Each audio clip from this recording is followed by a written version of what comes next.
coverage with tonight's high school sports broadcast of Rutherford County Prep Athletics. It's State Farm Prep Sports. Veteran broadcasters Brian Barrett and John Dinkins, in their 25th year together, are ready to bring you the story of tonight's contest. Here are the 2023 Tennessee Association of Broadcasters recipients for Best Sports Coverage, Brian Barrett and John Dinkins, with tonight's contest on News Radio WGNS.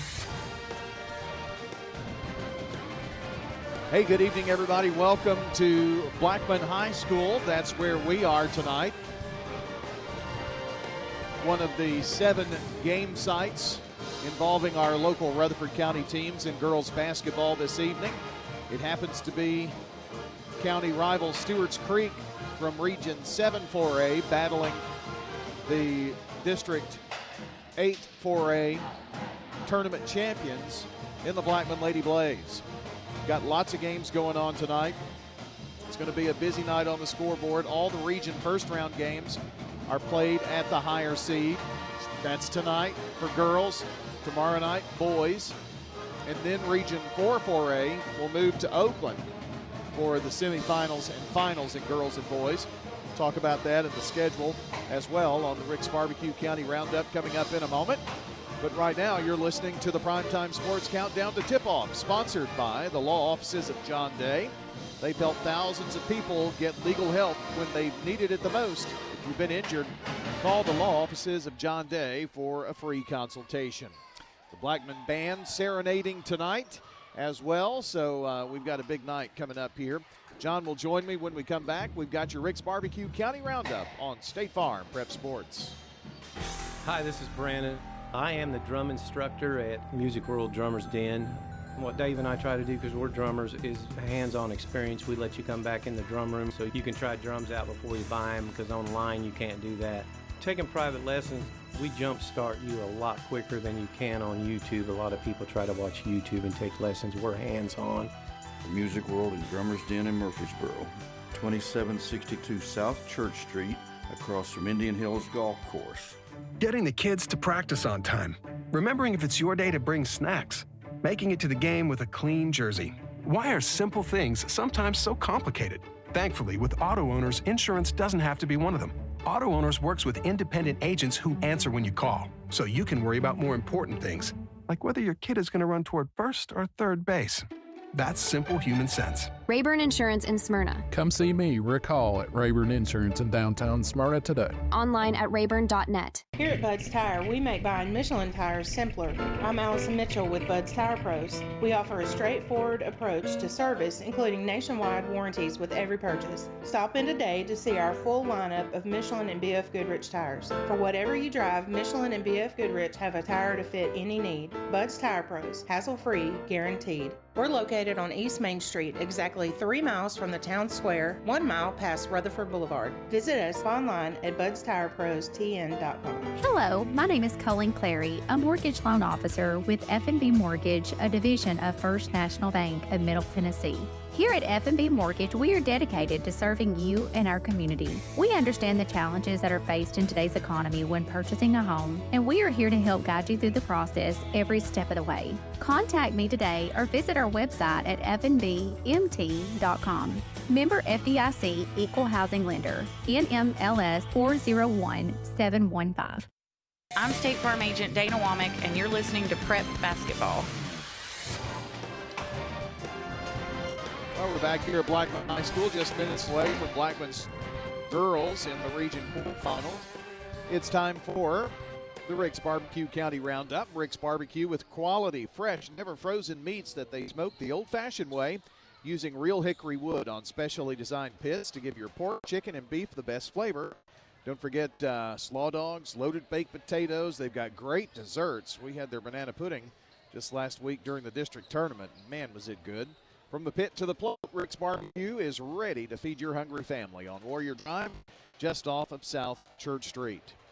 John, we've got this game here. Oakland hosting Wilson Central, Lebanon hosting Rockvale, Cookeville hosting Riverdale, Central Magnet hosting Stone Memorial, Eagleville hosting Santa Fe, and PCA is on the road at CAK in Knoxville in the state quarterfinals for them. So pretty busy night tonight with girls basketball. Yeah, tough roads for Rockville and Riverdale tonight on the road and in places where it's not that easy to play. You know, you got Lebanon's got a new gym, but it's still Lebanon.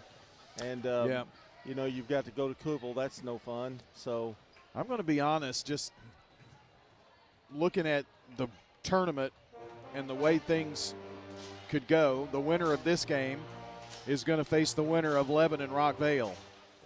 That's not going to be easy in a semifinal game. The winner of the Cookville-Riverdale game is going to play the winner of the Oakland-Wilson Central game.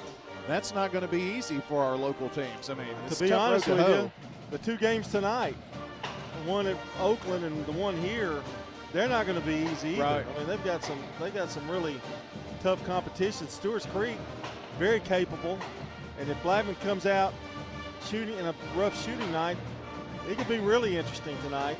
And Wilson, I think Oakland should handle Wilson Central, but they've been playing a lot better toward the end of the year. So, man.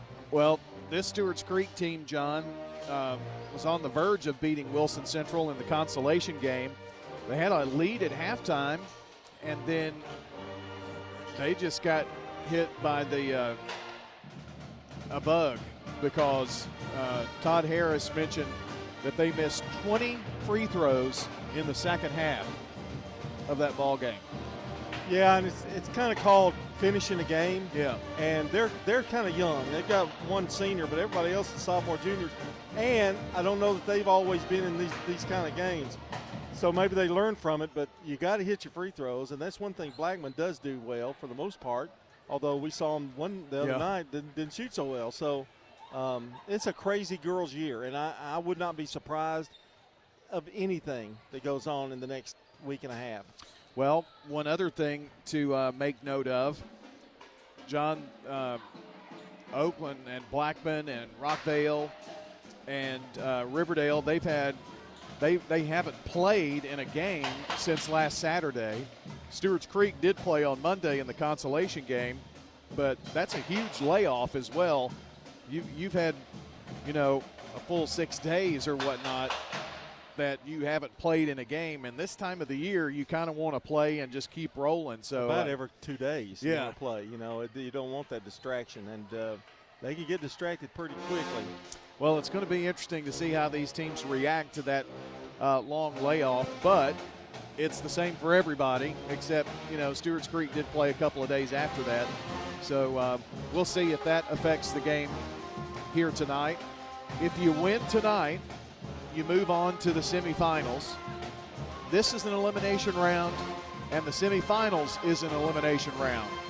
So by the time we get through on Monday night, we will have a good picture of any girls teams that will be playing in the sectional round. And then you play the championship on Wednesday. If you win on Wednesday or lose Wednesday, whatever happens, you either host or travel in a sectional game. And those are Saturday for girls, a week from tomorrow. But I'm just here to tell Rutherford County fans here that it's going to be something else to see if we can get some teams there. Eagleville, John, just look at their road. They have to play Santa Fe tonight, and if I'm not mistaken, they split with Santa Fe this season in the regular season. And if you win, you have to play Richland, who they lost to once. And Richland is the number 1 seed from the other district. So nobody has an easy road. Central Magnet, their road, if Central Magnet wins over Stone Memorial tonight, they've got to play White County. White County's playing their best ball ever, or not ever, but, No, they've had some pretty good teams. Yeah, they have. They've won a state title or two. But my whole point about that is nobody has an easy road anymore. No, and it's much more evenly distributed now. And as smaller schools get bigger and bigger and bigger, you talk about Santa Fe and Eagleville. Santa Fe beat Eagleville at home. Yeah. And so home court advantage is going to help? I don't know. We just have to wait and see. I don't like the one-game thing, though. I don't either. I don't think I don't think the coaches like it. I don't think the players like it. It doesn't, honestly. You go through a tournament, and then all of a sudden you're just playing one game, and I think home court advantage and tournament, it doesn't feel like a tournament, all of those things. But it is what it is, and this is the format that we have. We haven't talked a lot about boys. We will do that later on in the broadcast. Boys is tomorrow night. This is girls' night. And Caitlin Flowers is being given a game ball. She scored her 1,000th point in the district tournament championship game, if I'm not mistaken. And so that's the reason for the applause here tonight. So that is your Rick's Barbecue County Roundup. We have rounded up everything we know. Oakland hosting Wilson Central. Lebanon is hosting Rockvale. Riverdale's at Cookeville. Stone Memorial is at Central Magnet. Santa Fe is at Eagleville. And PCA is at CAK tonight in the Division II State 12 quarterfinal. So that's what's coming up tonight. We'll keep you updated on the Jennings & Ayers Funeral Home scoreboard. And we'll be right back with your starting lineups. It's Blackman and Stewart's Creek coming up next on State Farm Prep Sports. Pizza. You can now order Murfreesboro's favorite pizza online at sirpizzatn.com. We've made ordering online a breeze from sirpizzatn.com. Tap on the location nearest you and begin your order for carryout or delivery. You can order the Royal Feast, create your own, spaghetti, calzones, everything right from our online portal at sirpizzatn.com. Sir Pizza, you made me love pizza again. Hello friends, Lenny Farmer with Jennings & Ayers Funeral Home. More than I can count, we have taken care of families who were totally caught off guard with the passing of a loved one. There are so many details to tie up. It really can be overwhelming. Again, more than I can count are the comments from families who have pre-planned and pre-funded their or their loved one's funeral saying, "I'm so thankful we took care of this ahead of time. It would have been a financial hardship had we not. Let me help you pre-plan." Call me at 615-893-2422. Did you just move here? Was the Tennessee summer a surprise? If the heat and humidity caught you off guard, wait until you feel a Tennessee winter. Since 1940, Roscoe Brown has been helping families in this area, and just like you go to the doctor for a checkup, you need to let Roscoe Brown do a winter checkup on your HVAC system. Don't let the approaching Tennessee winter surprise you. Set up a winter HVAC checkup at Roscoe Brown. Roscoe Brown. RoscoeBrown.com. This is a paid legal ad. You've probably heard it a million times. If you're injured, call a lawyer. And you probably haven't because you don't know how much it will cost, how long it will take, or even if you have a case. At the law offices of John Day, we provide a free initial consultation because we understand that folks don't want to pay a lawyer only to find out they don't have a case. If you think we can help, we do so on a contingency basis, which means we only get paid if you do. Seriously injured? Call me, John Day. I'm State Farm Agent Ron Reeves. You're listening to Prep Basketball.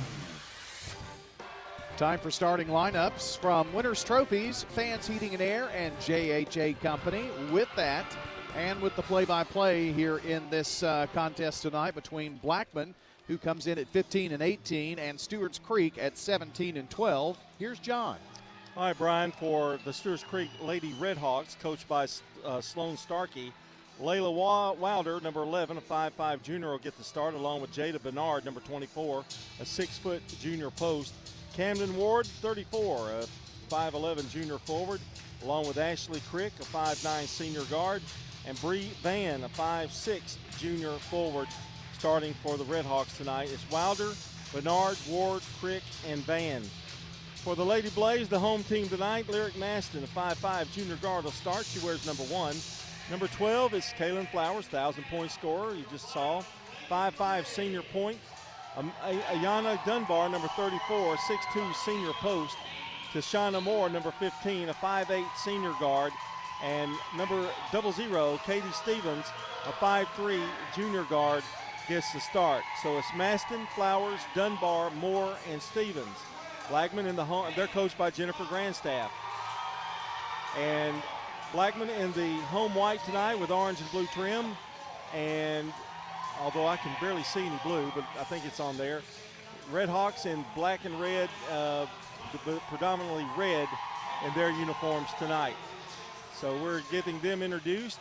And as we mentioned in the pregame, Stewart's Creek capable of beating anybody on a given night. So Blackman has their work cut out for them tonight. They are hosting, so that's always to an advantage. Well, they've got a good crowd here tonight, and hopefully they'll get behind them. I think,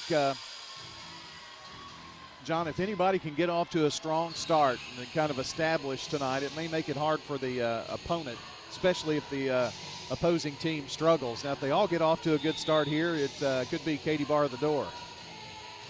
Here's the tip, and it's up and controlled by Blackman. And coming away with it is Moore. Alertly grabbing the ball, gives it over to Flowers. Flowers top of the key, picked up by Wilder. Flips it off to Masson, now to Dunbar. Blackman running their offense. Looking for that cutter in the middle. Stevens, back out, Dunbar. Turns, spins, and an offensive foul, a shove with the right arm. And it'll be Stewart's Creek's basketball. Well, you don't want Dunbar to get a foul in the first 20 seconds, I wouldn't think. That's not the best scenario starting out. Here's Van. Gives it back out now to Bernard. And with the ball now is Wilder. She'll set it back up. Blackman in his own defense. Stevens on Wilder. They give it to Crick. Crick down low, now back out. Back to Crick. Over to Van. Well, they're being very deliberate. Trying to get the ball inside. It's intercepted. Nice play by Moore. Frontner. Over to Maston. We've played a minute, no score. Here's Flowers to Stevens. Hands off to Maston. Stops, turns, 15-footer. Off the rim, no good.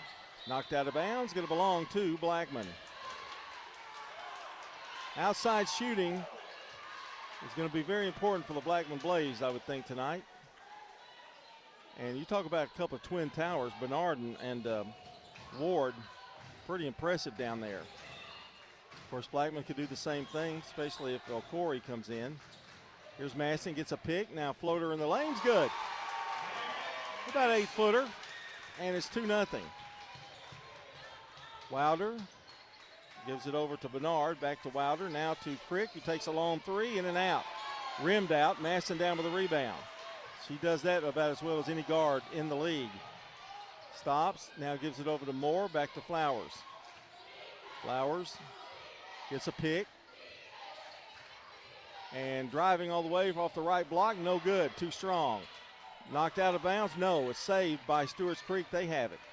Got numbers, Crick driving all the way in, nice fake, layup good from the left block. Yeah, that was a great fake. It faked me off for sure. That allowed her to get a crease to the basket and kind of froze the defense there for a moment. 5:56 to play in the first quarter, it's 2-2.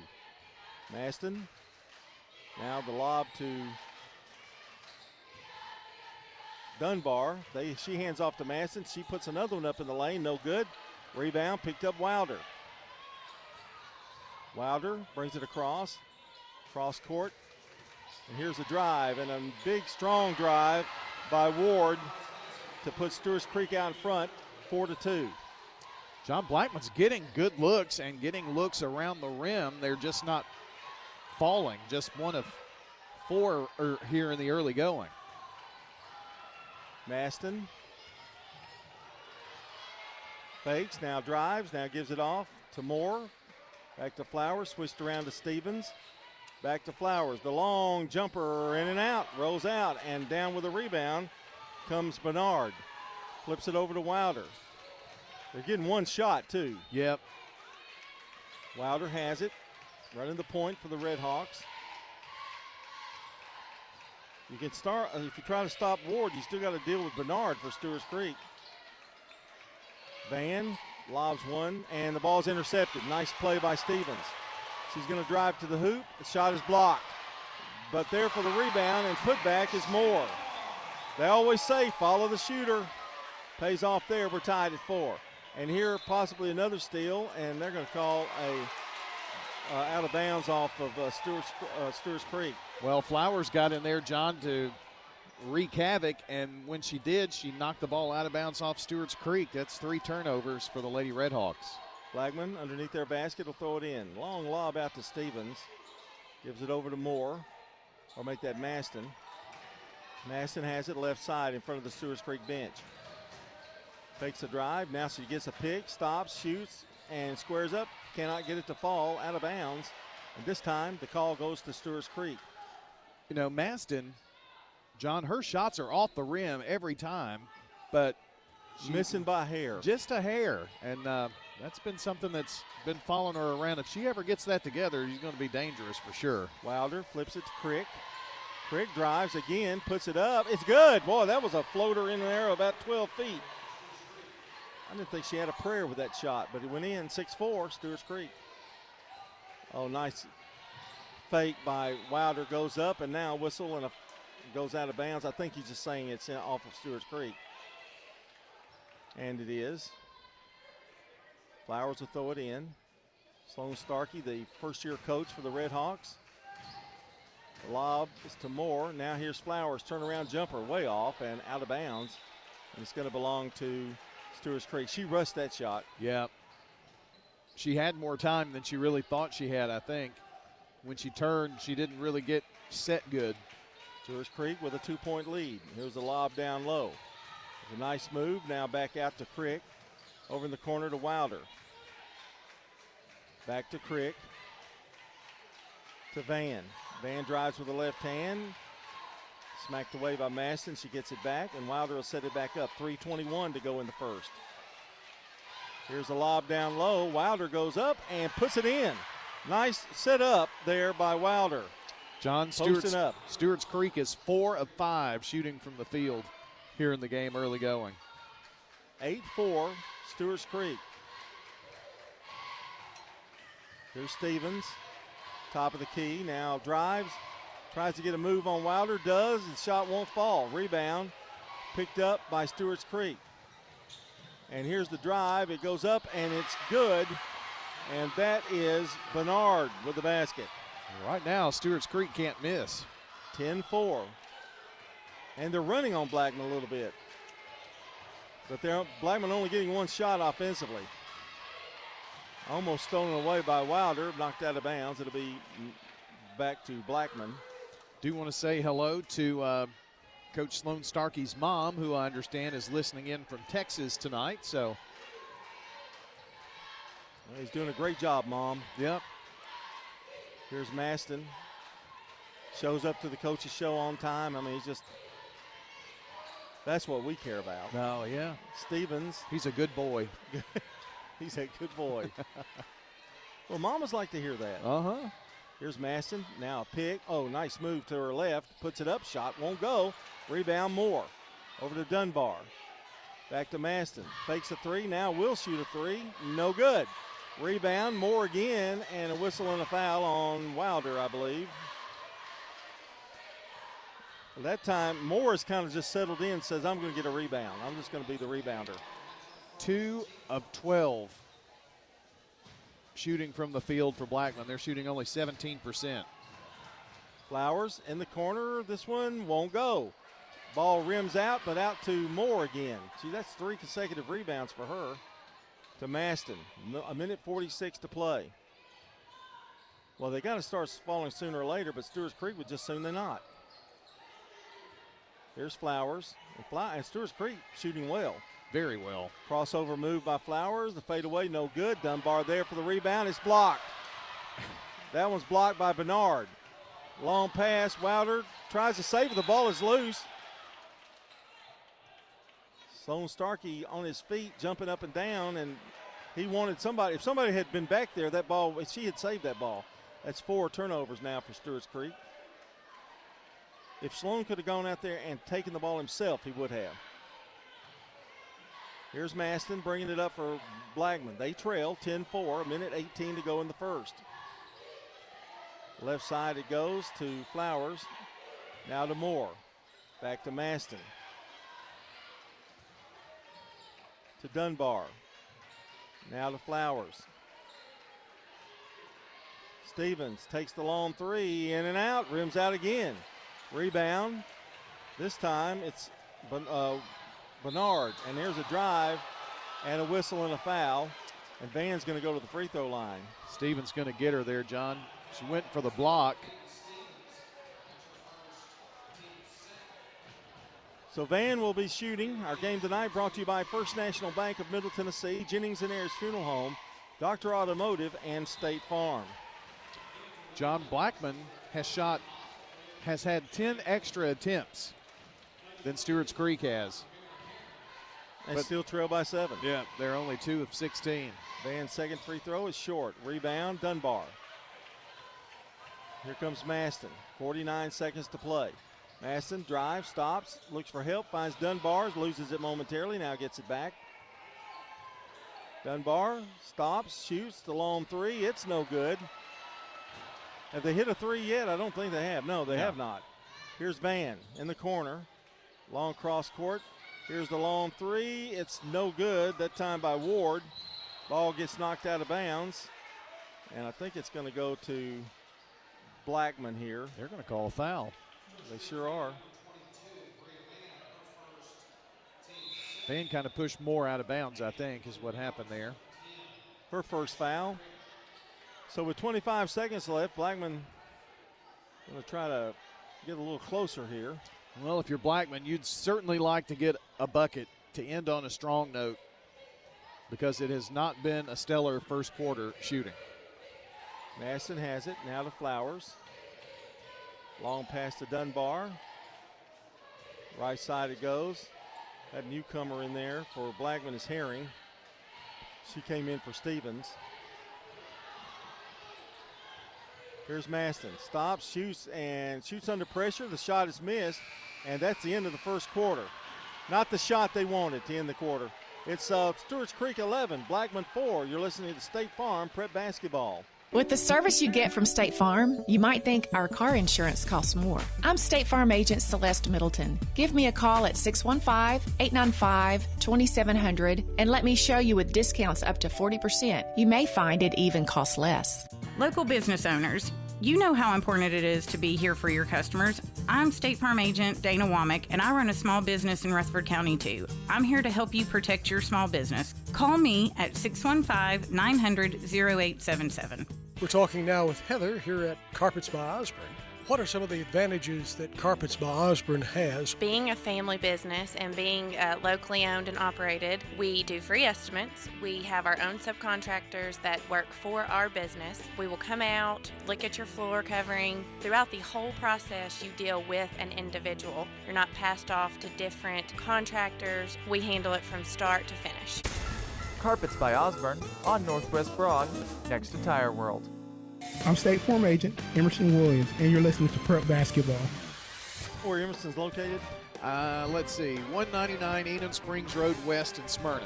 Yeah, what's his number though?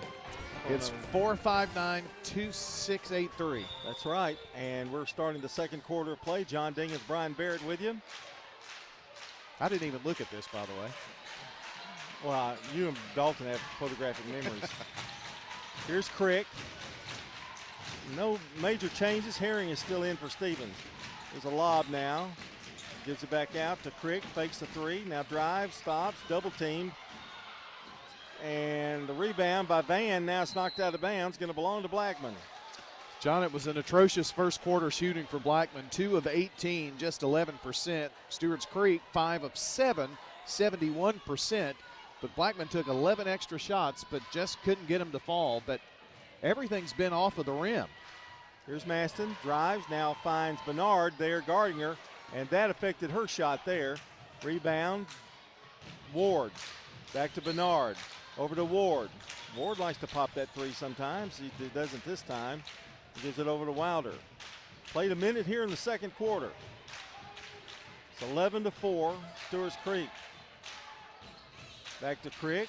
They left her open for a second, didn't take it. Now to Ward. She's wanting to drive and nowhere to go.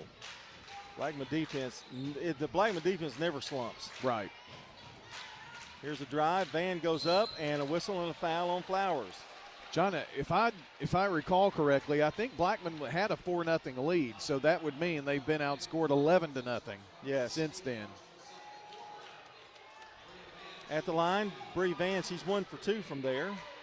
Our game tonight brought to you by JHA Company, Little Caesars Pizza, Rayburn Insurance Agency in Smyrna, and Las Casas Feed Supply. The first free throw by Van is good. And the second one also good. She's got 3 points tonight, all from the free throw line. Coming into the game, sorry, Brian, number 20, Amira Maynard. I was just going to say, you know, maybe this long layoff has affected Blackman a little bit because they have come out a little sluggish and just have not shot the ball well at all. Well, the week layoff, I mean, that's Saturday to now. Yep. Could have some effect to it. I think Bernard and Ward being in there together is another issue of their own. Here's Flowers, drives, tries to feed it down low. It goes to Herring. Her shot, no good. Rebound, knocked around, and going to belong to Blackman. Stewart's Creek hadn't been able to get too many rebounds as of late. 13-4 is our score.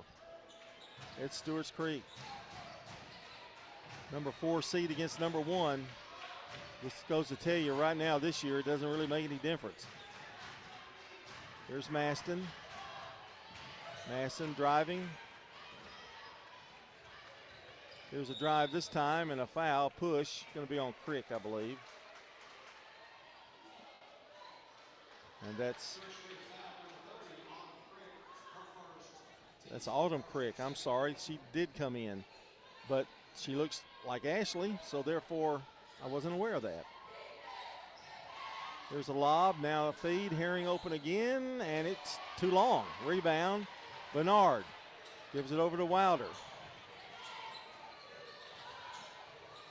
To Ward, now back out to Wilder. Dunbar's done a good job on her. Blackman has missed 14 shots in a row, John. Back out to Wilder. And here's a steal. But stolen back by Wilder. That was a great play by Wilder to get that ball back. You have a tendency to just give up. Autumn Crick has it. Now lobs it in. Here's a drive by Ward. The shot is up, good.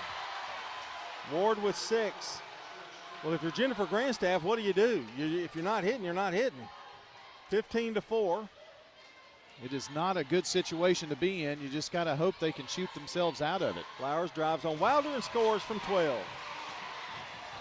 She's what's got to get things going here, John. And a whistle, and the ball is going to go to Blackman as the turnover to Stewart's Creek. Well, Stewart's Creek fans are not happy. Sloan Starkey's not happy either. Checking back in the game is Ashley Crick. So we've got both Crick girls in. I heard you and Danny talking the other night how many teams I've broadcast with twins. Yeah. It goes back. It goes back a ways. Sure does. Here's Maston. Whittington at Riverdale. And not only twins, sisters. Yeah. O'Corey coming in and Dunbar coming out. 15-6, Stewart's Creek. Blackman gets the ball back. Over to Maston. Maston dribbling to the left side. Picked up by Ashley Crick. There's a drive in the lane, no good. Rebound, pulled down, a big one. That time by Bernard. Crick dishes it back out. Ashley has it, top of the key. Nice reverse move. Shot in the lane, no good. Rebound, shot missed. Rebound, O'Corey. Well, they've gotten a little cold too. Here's Flowers, drives, puts it up, shot missed, fight for it. Coming down with it is Ward this time. To Flowers, loses the ball, taken away by Maston. It just kind of got out of her hands. 8 turnovers now. Maston off the back of the glass, good. Well, a little spark starting to come with Blackman here. It's 15-8. Crick, they leave her wide open. Autumn does not score. Ward tried to save it. It goes into the hands of Maston. 3:44 to play. This is a low-scoring first half.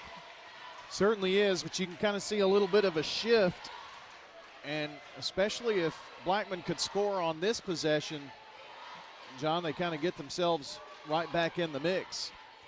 Here's Herring with it.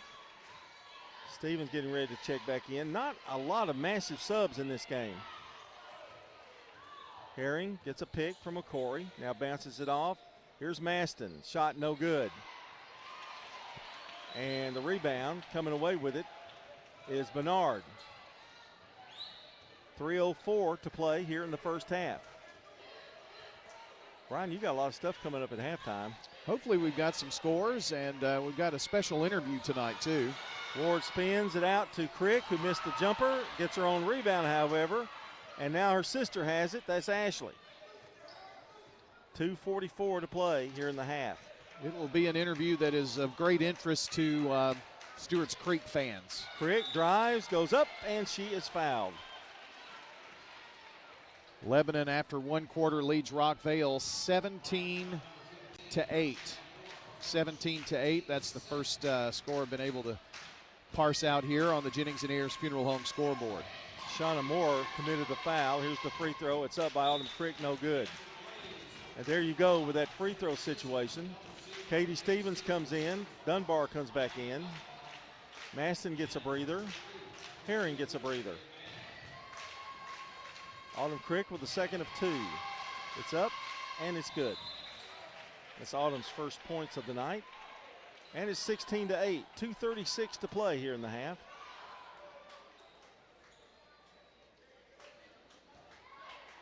And Moore going to throw it in. Over the Flowers. They've bottled up the lane a little bit too. Stewart's Creek's done a good job defensively there. Over to Stevens. And now they get it down low to Dunbar, who turns and spins. Shot no good. Rebound. Moore goes up. She's fouled.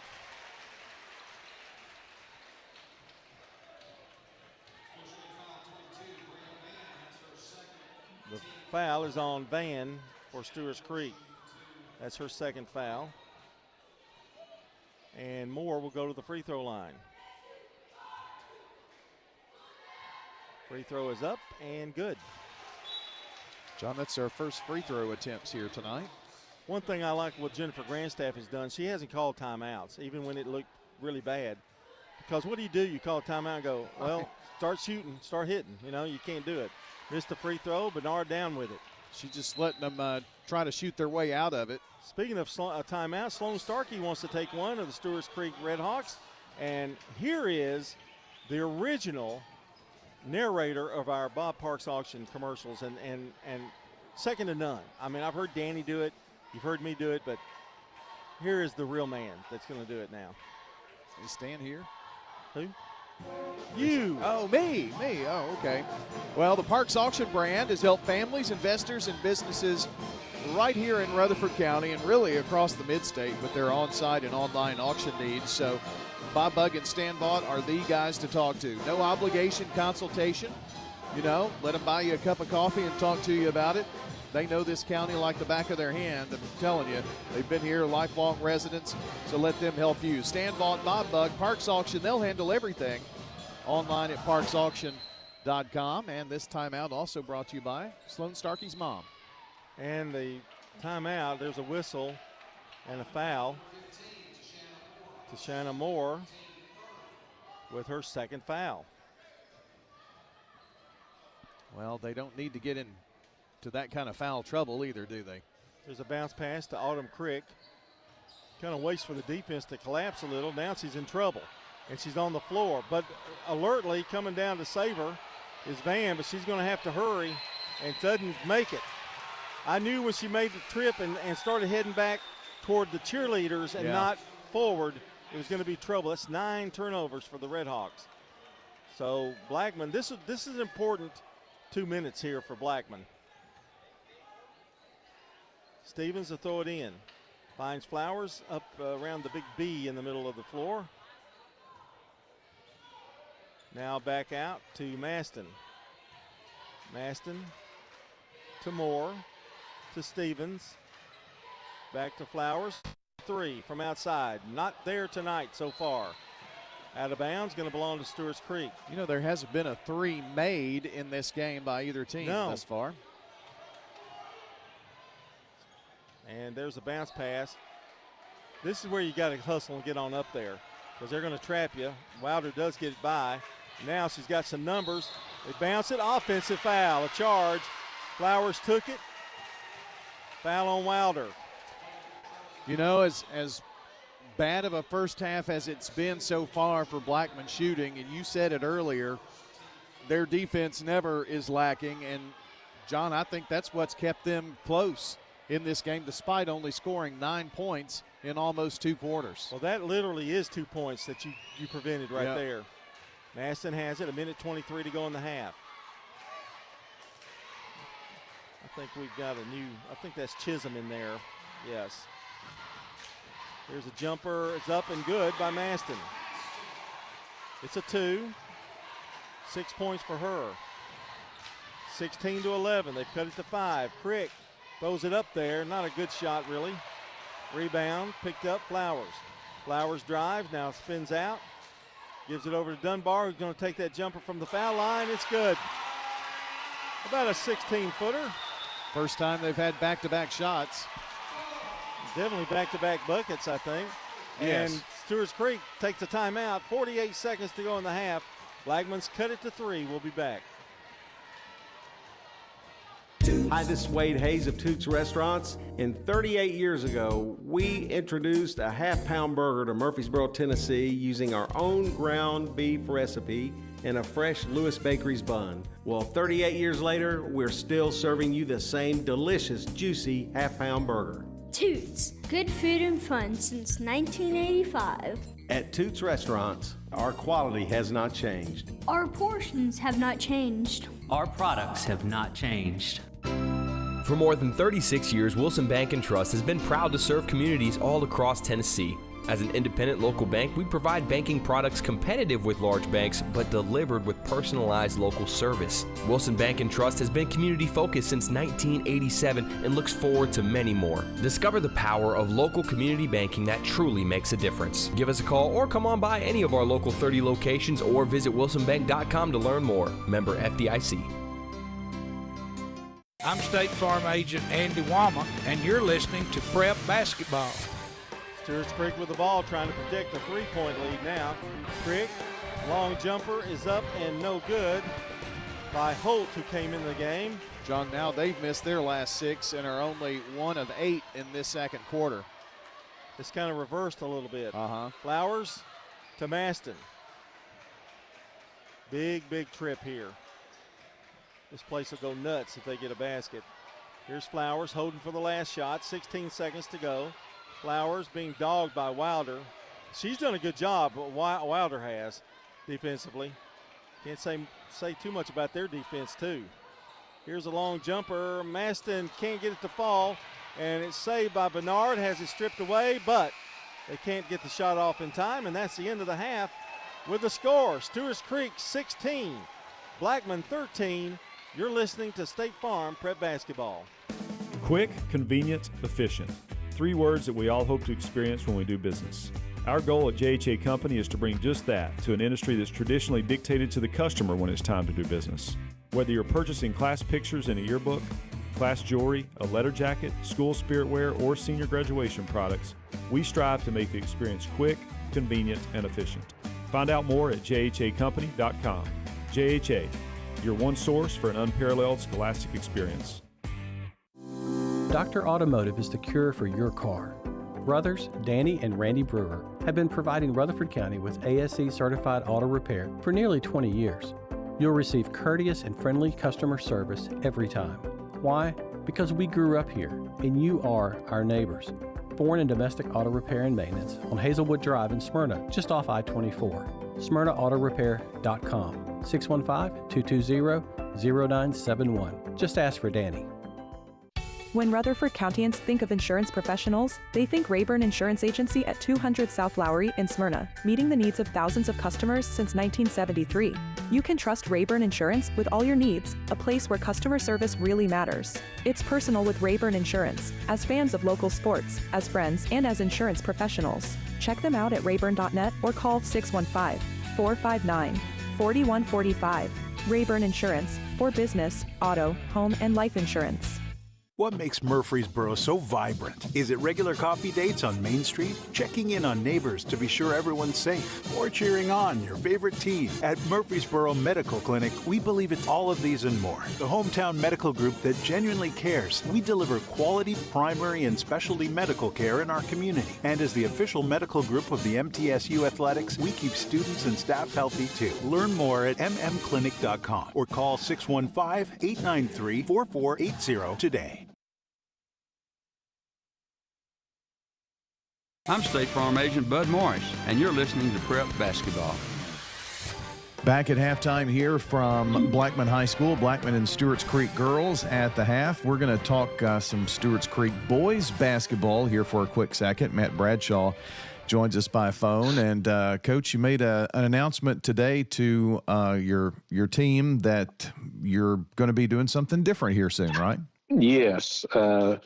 Back in October, I was approached by Mount Juliet Christian Academy, who it's where I go to church, and it's also where my girls go to school, about potentially being their athletic director. And it's one of those things where the pastor calls you, and you take his phone call and you listen to him. And so I said I would come in and sit down and have a conversation with him, and those conversations kind of resulted in a job offer of being the full-time athletic director there. And their vision was for me to start as soon as possible. And it was one of those things where it was like October 20th something. I was like, I just cannot do that to my basketball team and leave those guys hang in and leave Stewart's Creek hang in, and just wasn't the right thing to do. And so talked to Todd and talked to Dr. Harrell, and told him that I would finish and complete this year's basketball season, but with knowledge of once the season was over, I was going to be making that transition to being the full-time athletic director at Mount Juliet Christian Academy. Well, that's an awesome opportunity. Your kids are there, so I'm sure that just kind of puts a nice little bow on everything for you, and a great opportunity to be the AD there. So you've known this for a long time and had to keep it a secret. That's kind of tough, isn't it? It was difficult. It was difficult to kind of balance several things, but I wanted to do a good job and end on the right note with our guys, and especially with our staff, especially. And I'd talked to my staff kind of towards the end of December, and kind of had let them in on it a little bit as far as what my plans were, and encourage them to be a bigger voice and know what's going on, especially Coach Jones and Coach Givens, as far as just, being a voice that's going to be there and is going to stay there. And so I wanted them to kind of take some more ownership of what was going on. But, just the idea of just coaching your last season was also something to wrestle with as well. And so, we made some strides. We made some good progress, especially with just a young bunch. I think that was the other part of it, was that I knew we had such a young group, not wanting to turn over just another season of strife to add to that. So I kind of made sure I hung in there and kind of provided some leadership and direction, and just getting these kids developed and trying to move in a positive direction where you feel like you leave a situation a lot better off than when you found it. So that was kind of my objective, and going forward with that. Well, I know Stewart's Creek's better off for that, and the decision that you made, and it takes a lot to be able to do that. And I'm sure that Dr. Harrell and everybody with Stewart's Creek Athletics appreciate that and your efforts. And Coach, I just want to say on behalf of the radio station, we appreciate you coming up and being on the show and talking Stewart's Creek boys basketball. And it's been a pleasure to get to know you. And I know this Mount Juliet Christian Academy calling is just that, a calling. So it's going to be an exciting time for you. Well, thank you very much. And I cannot say anything more positive about what you guys do for us on the radio, and the notoriety and the things. And also just with Stewart's Creek and Dr. Harrell and Todd, just the support they've given, and just the professionalism that we've been able to do in this transition time has been nothing but pure positive, and it's been a great experience, and it's a wonderful place to work, and I've really been blessed to have the opportunity. So thank you, guys. Absolutely. Matt Bradshaw joining us here. We're at the half of Blackman Stewart's Creek girls basketball on State Farm Prep Sports.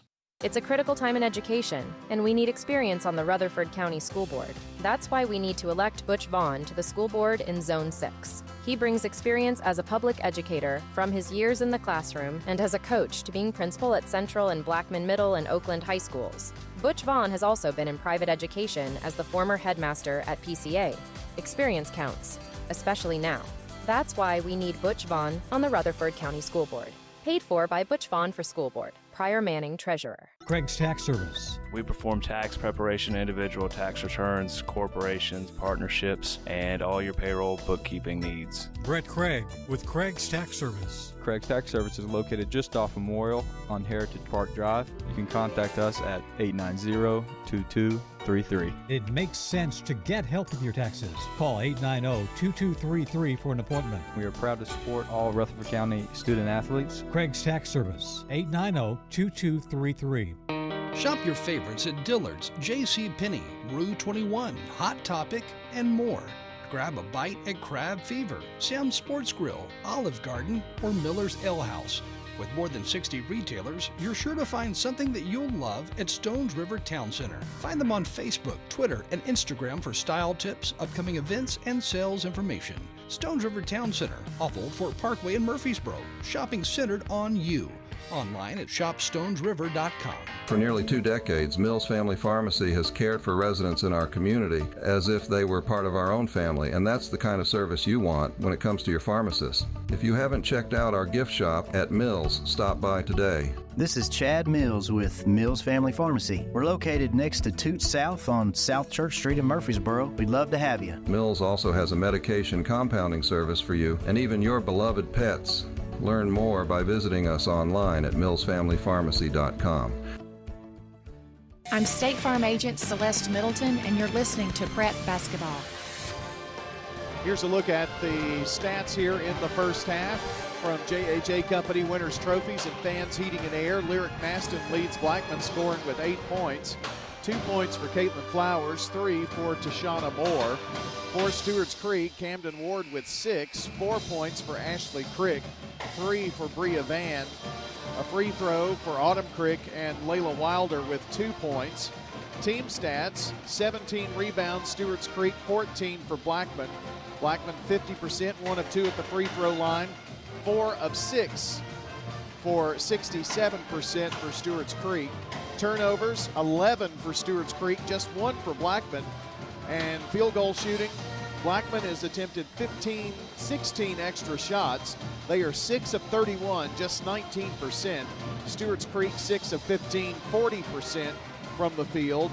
But Stewart's Creek missed their last 6 shots and were only 1 of 8 in the second quarter. And Blackman, after not scoring, get this, for 9 minutes, down 11, find themselves down just 3 now to Stewart's Creek to start the second half. 16-13 is your score here with the starting lineups and the second half. Stewart's Creek Blackman, they're from Fans Heating and Air Winners Trophies and JHA Company. Here's John. All right, the original starting lineups in for Blackman. It's Flowers, Maston, Moore, Stevens, and Dunbar. For Stewart's Creek, Wilder, Bernard, Ward, Crick, and Van. Starting the second half here. 16-13, as Brian mentioned. It's a 3-point lead for the the Red Hawks, and the Blackman Blaze have the ball here. Maston gets a step on Van, puts it up. It's a little short. Rebound. Well, we got to watch those passes. Flowers loves to pick them off, but they're going to call a foul on her. Do have some scores here at the half. It's Cookeville 40, Riverdale 12. Central Magnet leads Stone Memorial 23-22. Eagleville 36, Santa Fe 7. Those are halftime scores on the Jennings and Ayers Funeral Home scoreboard. Bernard gets it across the timeline after Blackman presses. Van puts one up from way outside, no good. Fighting for it is Ward. It goes off of her. It's going to be Blackman's ball. Well, Lebanon on their way to a victory, it appears. They were leading 17-8. I'll see if I can't get an update on that one.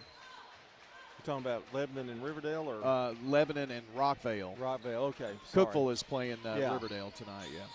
Here's a drive down low. Flowers missed the shot. Rebound. Bernard, who's got a ton of them. And here comes Stewart's Creek. This is not a shooting clinic tonight. Here's Ashley Crick. Crossover dribble. Now dribbles behind her back. Drives in the middle of the lane. No good. Turns and spins. Double dribble.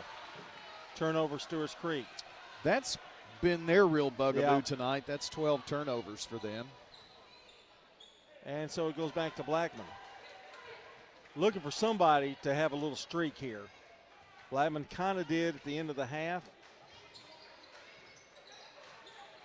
Dunbar, high post, now back to Flowers. Over to Stevens. She pops one from outside. It's short. Again, good defense by Stewart's Creek. Got a hand in her face. So the Red Hawks will throw it in. Bernard over to Wilder. Wilder goes baseline. Now throws it to Crick. It's stolen away by Blackman. Here's Moore. And now we've got an injury timeout here by the official as Dunbar goes down hard and looks like an ankle. But actually, I think she just popped that knee a little bit. Oakland is up on Wilson Central 36-14 at halftime. So I like that score.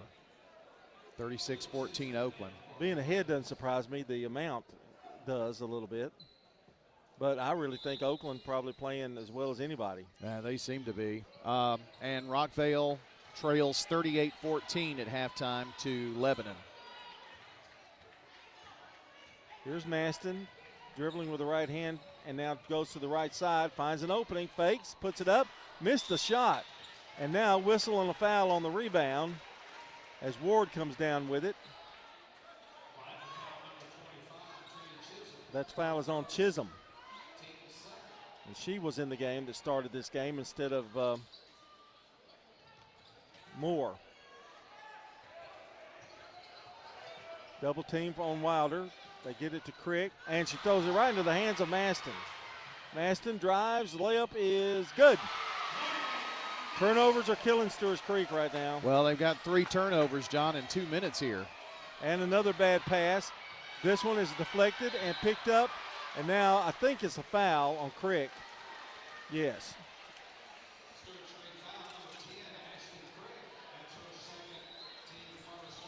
Loosely handling the press. That's Stewart's Creek right now. Their lead has dwindled to 1, and Blackman with a chance to take the lead since, 1 minute and going, 1 minute of the first quarter, the first minute.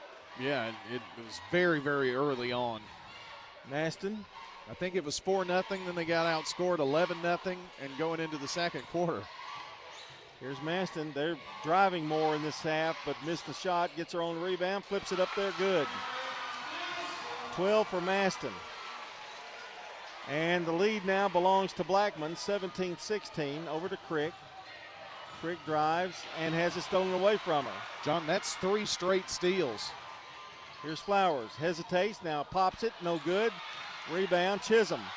Chisholm spins in the lane, it's blocked by Bernard, out of bounds, belongs to Blackman. 5:06 to go here in the third. It's not really necessarily the press, it's what Stewart's Creek's losing the ball after they beat the press. Here's Maston for 3. Give it to her. There you go. That's the first one of the game for either team. Coach Starkey has to burn a timeout now. We'll hold it right here for a second. Yes, we'll go ahead and take a break. A minute break. 2016 Blackman. If someone asked, what's your more? Would you be surprised? Well, at First Bank, knowing your more is where we start. Whether it's seeing your kid's college graduation, seeing the world, or seeing the ocean from your patio, your more helps us see who you are. That's why First Bank offers you more time, more access to local lenders and leaders, more answers, and more products. So tell us, what's your more? First Bank. Bank local. Get more. Member FDIC. Parks Auction. We handle everything. The auction is a means of drawing people together for a quick, easy sale. I've always been a big fan of auctions. You know, you get instant sale, no contingencies and everything. I've known the guys over there my entire life. Visit our website at parksauction.com to learn more. Hi there, and driving home now. Call Parks Auction at 896-4600. Stan Vaught and the Parks Auction team are proud supporters of local high school and MTSU sports. I'm State Farm Agent Dana Womack, and you're listening to Prep Basketball. 20-16 our score with 4:59 to go in the third. It's been all Blackman here in the second half, and it looks like it's going to be again another steal. Maston gets it. Stevens ripped it out of her hands, and now Blackman's got the ball. That's 6 turnovers, John, for Stewart's Creek this quarter alone. Here's Flowers, brings it down, now backs it up a little bit. She's going to drive on Van, gives it over in the corner to Stevens. Boy, Stewart's Creek's defense is vicious, but turnovers are killing the Redhawks. 4:29 to play. Blackman brings it back out. Maston. Now to Flowers. Flowers drives right side, stops, now drives again, gives it down low on the feed. Shot is missed. That's Moore. And Ward down with the rebound. They've missed a few of those too. Well, that's a dangerous pass. You can't anticipate Flowers not going after the ball. No, not at all. Here's Van to Ward. Ward drives, goes up, and an offensive foul, a little out of control. Now, if you're Sloan Starkey, you got to keep just what he's doing, clapping those hands and saying, you got to stay with it, girls. Well, it's kind of the same thing that Coach Grandstaff had to do in the first half with her girls. Like you mentioned, they didn't call a timeout. What are you going to say? You know, you got to hit these shots. I'm sure they know that. They just weren't falling. A little bit of maybe panic, a little bit. 3:45 to go. I think it's a week layoff and rust for really both of them. Well, I mean, they didn't play. Stewart's Creek played Monday. Yeah. I mean, it wasn't like they had 2 days and playing again. But it was like, 8 days for Blackman? Yeah, they haven't played since last Saturday. Here's the drive by Maston. She puts it up and scores. And she's got 17, and she has led this Blackman attack in this quarter. Pass, Wilder. They get it to Van. Van drives, puts it up off the glass, no good. It goes over Ward's hands, out to Flowers. They've got the numbers. Flowers, another fake, lays it up good. She's probably the best at that move. And now whistle and a foul on Flowers. That's 3 on her. John, this is an 11-0 run for Blackman. Stewart's Creek has not scored this quarter. 24-16. An 8-point lead. Flowers going to have to come out, and Herring going to come in for her. Long lob down to Ward. They get it into her. She scores, and she is fouled. That was a huge play for Stewart's Creek.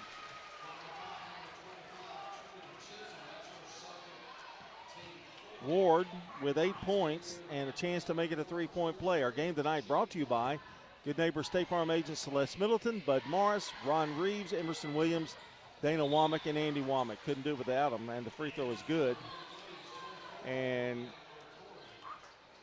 we've got Chisholm coming out. Moore is coming back in. Herring, Dunbar, Stevens, and Maston. No Flowers. She's on the bench with 3 fouls. Okori has come in for Blackman. Here's Maston. Maston driving, playing a little cat and mouse right now. Gives it over now to Herring. Herring gets a pick. Herring stops, shoots, 8-footer, no good. Rebound, Bernard. Bernard hadn't scored, but she's got 200 rebounds. There's a long lob to her, to Ward. And now they'll set it up. A 5-point lead for Blackman. If you just joined us, 2:17 to go in the third. Ward spins in the lane, goes up, she's fouled. I think, Brian, she's going to have to take it a little bit and do exactly what she did right there. Yeah, I mean, it may be the team that establishes, the play inside wins this ball game. Ward, free throw, no good. Got to hit those, though. Well, I know that not to bring up a sore point, but they did not shoot well in the consolation game from the free throw line. So hope that's not something that's going to plague them tonight. Second one missed a pair. Rebound, Blackman. Moore gives it off to Maston. 2:09 to play in the third. Lead is 5 for the Blaze. Corey setting a pick. Van works around it and picks her back up. They'll set it back. Corey going out there again. And the pick set this time. Maston gives over to Stevens, who drives, stops, gives back out to Maston. Got a hot hand right now, and it continues. She's found the range, Brian, and she's got 20. Yep, she sure has. First bank 3 for Lyric Maston, and this lead is back up to 8, 27-19. The Lady Blaze lead it here, and it gives us an opportunity here, I think, to talk about our friends at Parks Auction. Well, you know, auctions, they're fast, they're efficient, and they're profitable, and they're extra fast, extra efficient, and extra profitable with Stan Vaughn and Bob Bugg. They invite you to make the Parks Auction team your first choice. They're leaders in the industry. They've done this forever. I mean, they were probably around at the very first ever auction back in the 1800s, so they know how to do it. Bob Bugg, Stan Vaught, Parks Auction, they'll handle everything, and they'll get you the most money for your property sale. ParksAuction.com online. All right, 27-19 here, a minute 44 to play. John Dinkins along with Brian Barrett bringing you the story here from Blackman High School, the Inferno, and it is a little warm tonight. It's always warm in the Inferno. Wilder to Bernard. They get it down low to Ward. Back out. Van's open for 3. No good. Rebound. Knocked out of bounds. Going to belong to Stewart's Creek. John Jennings and Ayers Funeral Home scoreboard update. Lady Cavaliers lead Riverdale by 40, 54-14. That's going to the fourth quarter. It looks like Cookville's going to be the first to punch their ticket to the semifinals to play the winner of to play the winner of Oakland Wilson Central. Bernard's shot is off, and Wilder over the back. Her third personal. And Blackman gets the ball back, leading by 8. It's been a struggle, but Blackman's gotten off to a good start in the third quarter here. It's been a tough third quarter for the Redhawks. Here's Stevens, left side. Gives it over to Herring. Back out to Masson, back to Herring. Stevens has it now. Back out to Maston, 48 seconds. Blackman working the clock a little bit. To give over to Stevens in the corner. Yes! Katie Stevens with her first bank 3. Well, Blackman's probably thinking, where was all this in the first half? But it's all good now. There's a drive, no good. Rebound Crick, and she's fouled by Lyric Maston. Her first. John, the roles for these teams have reversed, like completely reversed. Now Blackman's in the driver's seat, and Stewart's Creek's having trouble getting points. And the free throw is missed. She'll get another one. They've got 1 field goal and 1 free throw in this third quarter. Second one is up and good. Ashley Crick has 5 points. And it's 30-20. The lead is 10, 26 seconds. I'm sure Blackman will work for 1 shot here. Gives it over to Stevens. Oh, bad pass. Wilder, terrific steal. Now there's a fight for it, and they're going to call a jump ball, which is a good call. I'm not so sure Coach Grandstaff was wanting a foul there, or maybe she's mad that happened.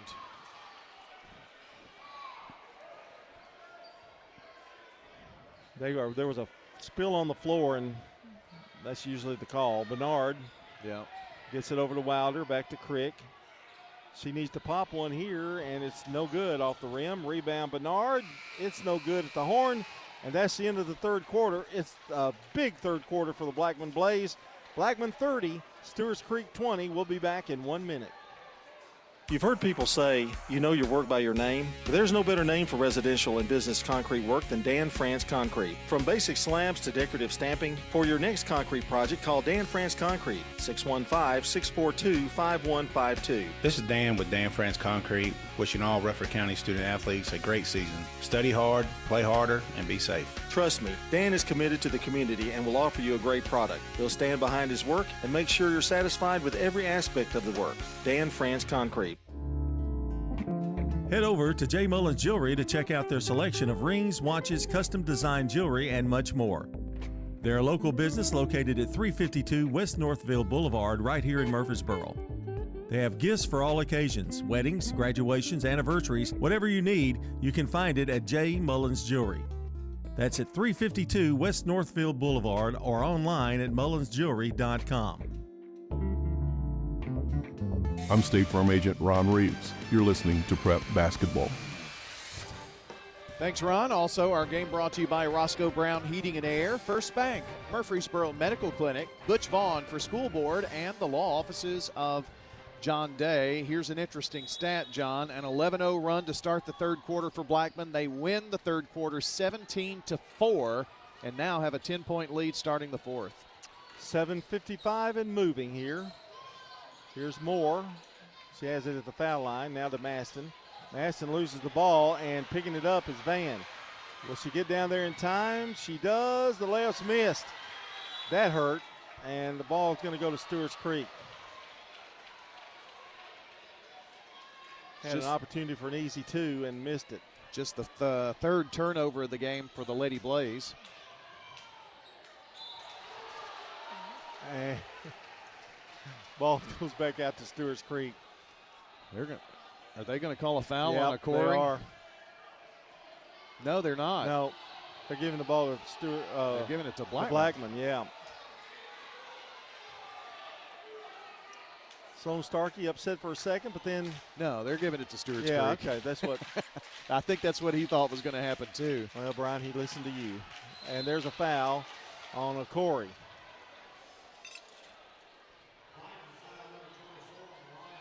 Which is what we thought happened previous, but it just went out of bounds.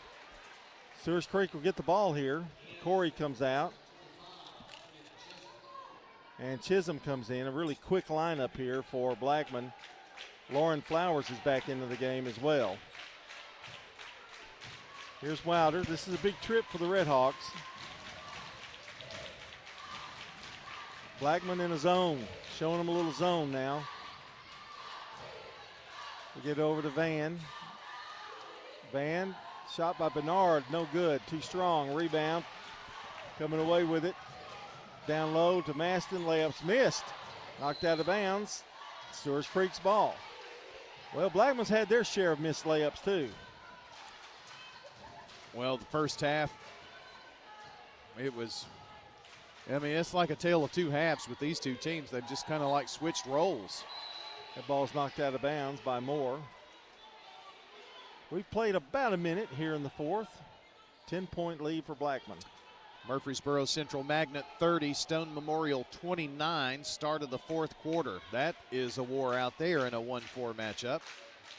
Or a 2-3 matchup, sorry. I think that score's been updated, but I can't.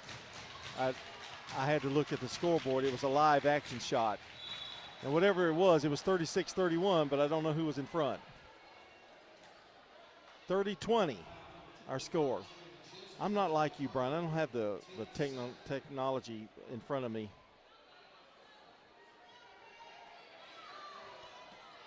Here's Ward to Bernard. We've been at 30-20 for a while. Yeah. Well, that was the end of the third quarter score. They get it to Ward, but here's a reach-in foul on Chisholm, I believe.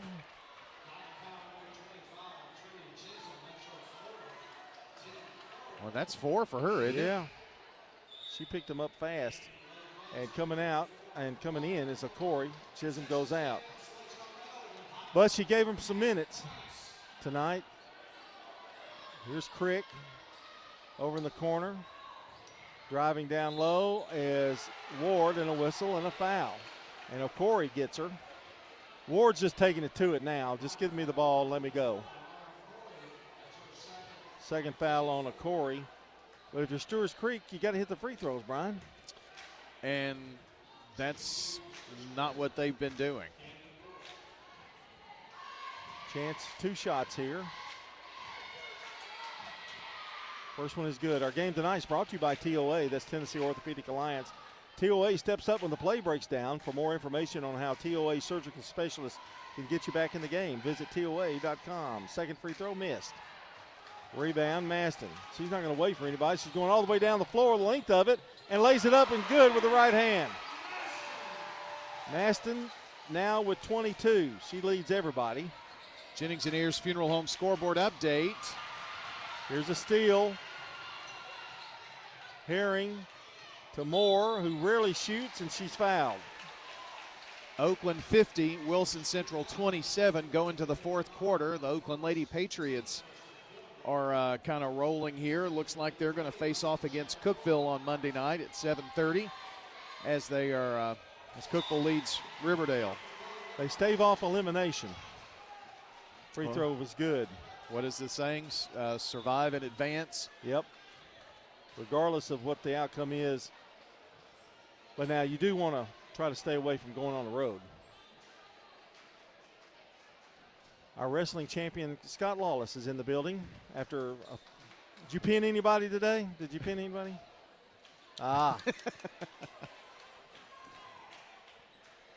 Moore will get another one. 33-21, Blackman leads it.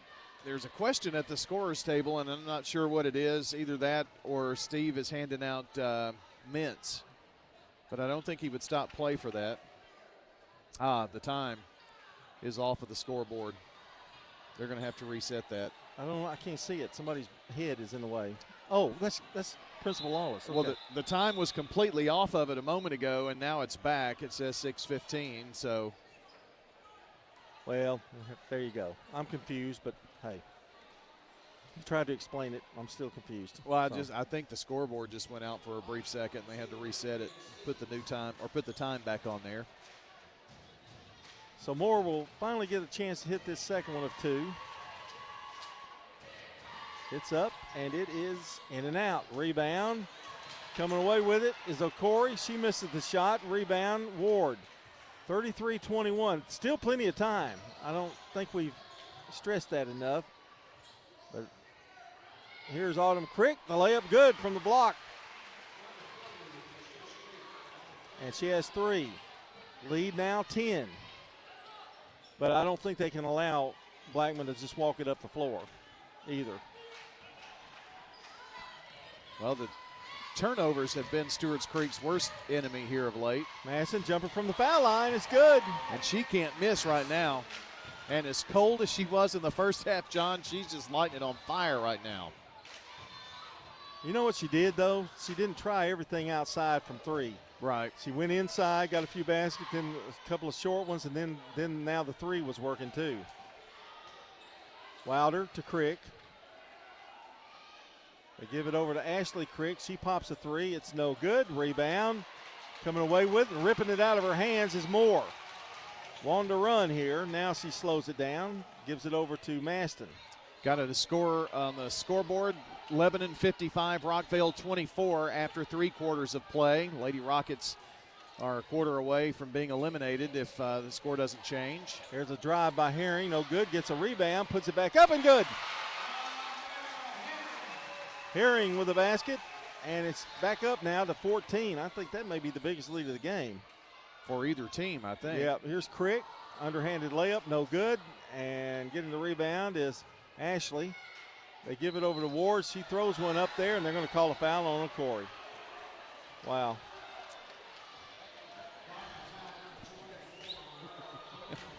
Apparently the pep band is just for us, John. Oh, really? They're here to play for us. Oh, wow. That's what Scott just told me. Ward at the free throw line.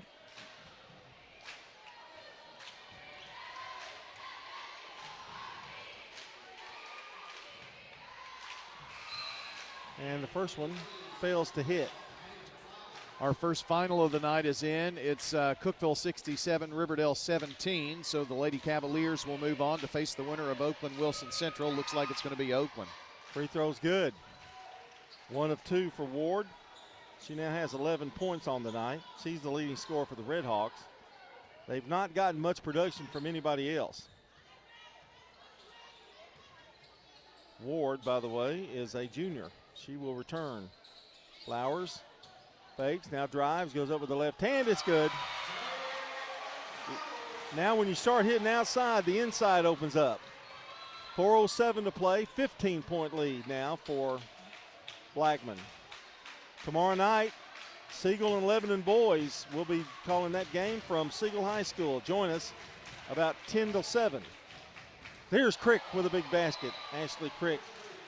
Well, they needed that three in the worst way. Crick delivers. And there's a timeout on the floor. We'll take one, too. It's 39-27. Blackman leads by 12, 3:51 to go. At State Farm, when home and auto work together as a team, you score and save money. I'm State Farm Agent Ron Reeves. Give me a call at 615-873-1700, and let's work together to win big by saving money on home and auto. It's not just your home or car. I'm State Farm Agent Emerson Williams. We see your home and car as the time and memories that you put into it. Give me a call at 615-459-2683 and let me help you give them the protection they deserve. I'm State Farm Agent Emerson Williams, and you're listening to Prep Basketball. Our game tonight brought to you by Two's Good Food and Fun, Bud's Tire, Wilson Bank and Trust, and Rayburn Insurance Agency. Don't forget to join us after the game for the Prentice Salsa Heating and Air post-game show. Brian will have score updates. We'll have our stats for you as well coming up. Blackman with the ball, 3:51 to play. They have a 12-point lead. Over to Herring. Now back out to Flowers. Back to Herring. Herring drives, gives it back out. Going to see more deliberate offense here, I think. Maston finds Flowers. Flowers tonight with only 6 points, but she was in some foul trouble tonight. But Maston's made up for that. You know, if you're Blackman, John, you've got the luxury of just being able to work for a good shot. They do, and they find one. Flowers puts it up and in. Great pass by Herring. 8 points for Flowers. 41-27. Stewart's Creek looked like they were trying to foul, because they've got to foul 4 more times to put him at the free throw line. Crick tries another three, misses it. Ward had it for a moment, and now a whistle and a foul. Foul on Maston. Second foul on Lyric. And Ward goes to the line again.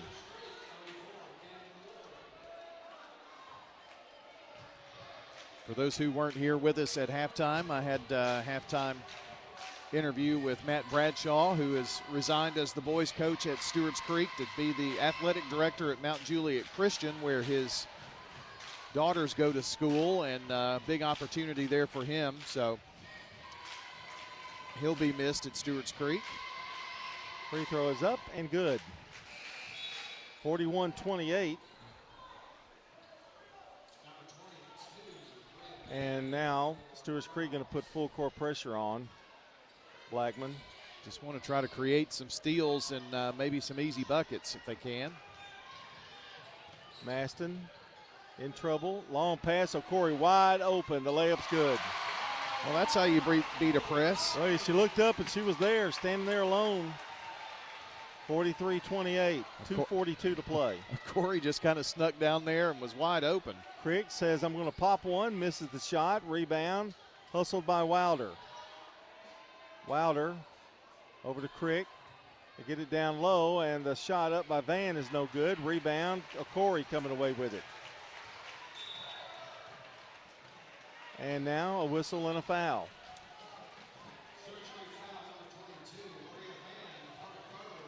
Foul on Bria Van. That's her third foul. So Blackman gets it back in. Only the second team foul. Here's Maston trying to get it across and does to Flowers, and a foul by Wilder.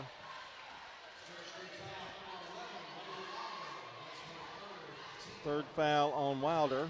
Well, they've got to do that twice more to put Blackman at the free throw line. And if I'm Blackman, I'm probably not even looking at the goal unless it's wide open. Here's Maston, picked up by Van. Brings it across. Now she drives, finds a Corey, wide open, layup good. Blackman John has hit 5 in a row. Here's a long jumper by Van. It's no good. And the rebound is Moore coming down with it. Long pass. It should be another easy one. Layup is blocked. And Lauren probably, or is that Herring? It's Herring. She had that to do over again. She probably would have dished off to O'Corey. Ward coming in. Van, let's see. Maynard is coming out. The officials going back over to the scorer's table. Clock's got 1:41 on there. I'm wondering if there's another clock issue. Well, this tells us it's a good time to tell you that our game is brought to you by good neighbor State Farm agent Celeste Middleton, located at 803 North Thompson Lane near the Medical Center Parkway. That's Celeste Middleton, 895-2700. They put 5 seconds back on the clock. Pass goes now to Herring. And they give it out to Maston. This is going to be keep away now for the next minute and a half. Crick trying to foul. They haven't been able to yet. They give it to Herring. Over to Maston. Boy, that's close to a walk there. To Moore. Playing keep away. I don't know. Now he's Coach Starkey telling them to foul, and they do. That was about, 25 seconds off the clock? Herring to throw it in. They got one more foul to make. Or the next one they'll be shooting. Blackman. And a whistle and a foul, and that one is on Wilder. And she has 4. John, I'm not sure of the score because the score wasn't tweeted out, but I did see where PCA coach Tara James says the season ended in the Elite 8. So apparently PCA got beat at CAK tonight. Maston hits the first one and hits a pair here. And it's 47-28. If you just told me it would have been a 19-point lead at halftime, I would have probably told you you're crazy. There's timeout on the court. Blackman 47, Stewart's Creek 28. We'll be back. Hey, it's Brian. I'd like to tell you about my bank, First National Bank of Middle Tennessee. I want a bank where people know your name, say hi, and yes, even give me a sucker sometimes.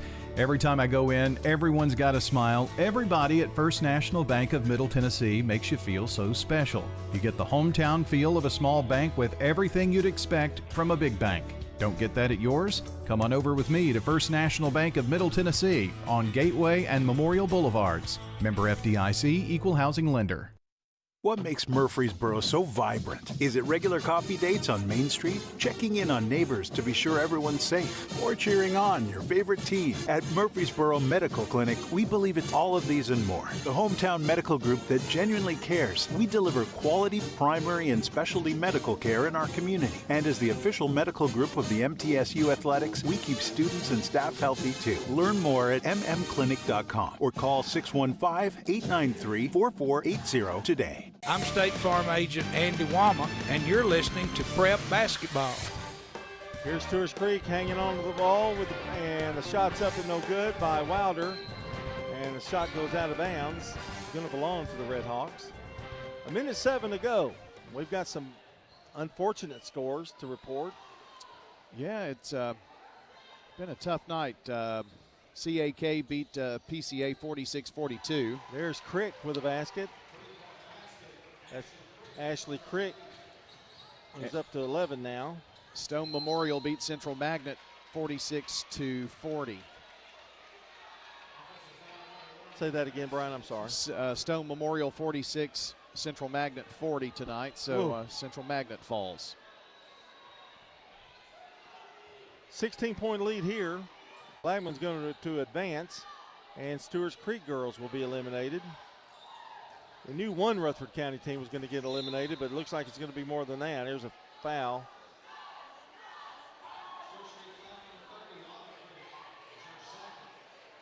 And we're going to go back to the free throw line with 44 seconds to play. And it is Lyric Maston, the last person you'd like to foul on this team.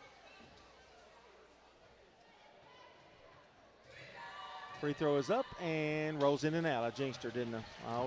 We always do that.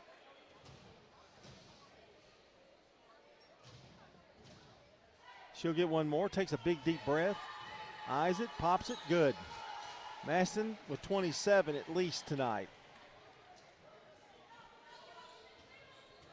She had 8 at half. Here's Crick, gives it back, and the long jumper no good by Ashley Crick. Bernard tries to put it back in, no good. And rebound by Wilder, and she is fouled.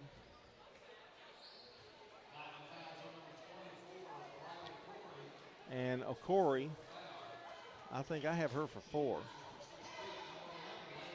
Really doesn't matter at this point. Free throw is no good. Wilder with 2 points. She's a really good player, Brian. If she really starts working on offense, she's going to be something. Second free throw, no, won't fall. It's been a rough night at the line again tonight for Stewart's Creek. Here's Maston, flips it. They may call off the dogs here. There's a foul by Crick. Minute and a half to go. Oakland leads 56-35, so Oakland is going to advance. Cookeville has advanced, so that will be one semifinal matchup. Blackman will take on Lebanon. So you got Blackman-Lebanon Monday at 6 o'clock, Cookeville-Oakland at 7:30, and the tournament goes to Oakland next week. That's going to be a good night, isn't it? That's going to be a really good night. I've always said, and Jeff Jordan told me this, and it still rings true today, the best night of basketball in the state of Tennessee is generally the region semifinals. Free throw is up, and this one rolls out. Rebound, Crick. 16 seconds to go. She drives all the way in. Ashley Crick missed the layup. Rebound, Blackman. And this is going to do it here. 5 seconds.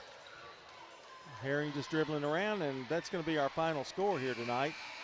Blackman wins it. They advance. They're going to be playing Lebanon Monday night. We'll tell you all about that when we come back on our Prentice Allsup Heating and Air postgame show.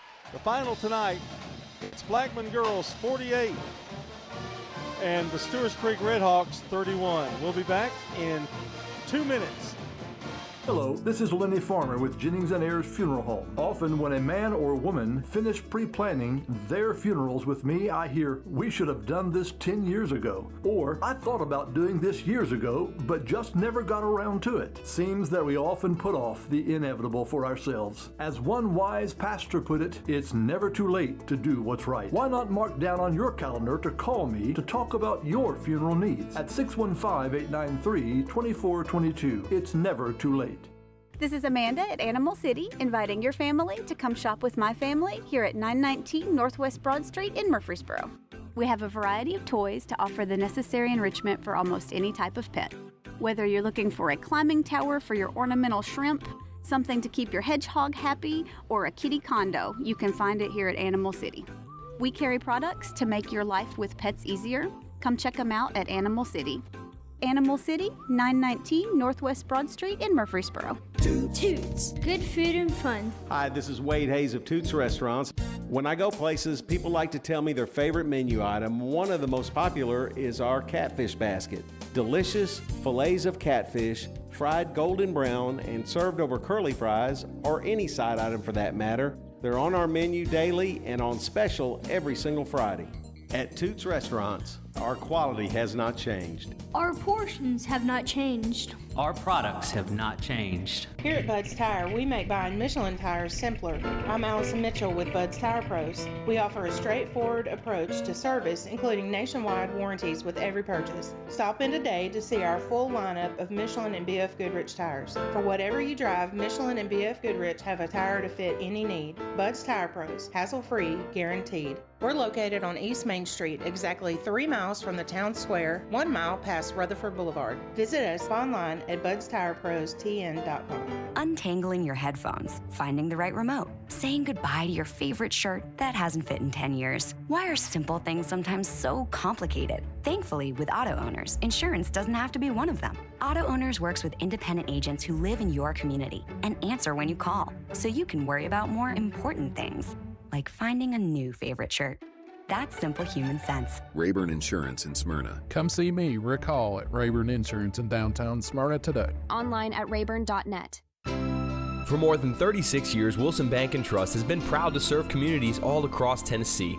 As an independent local bank, we provide banking products competitive with large banks, but delivered with personalized local service. Wilson Bank & Trust has been community-focused since 1987 and looks forward to many more. Discover the power of local community banking that truly makes a difference. Give us a call or come on by any of our local 30 locations or visit wilsonbank.com to learn more. Member FDIC.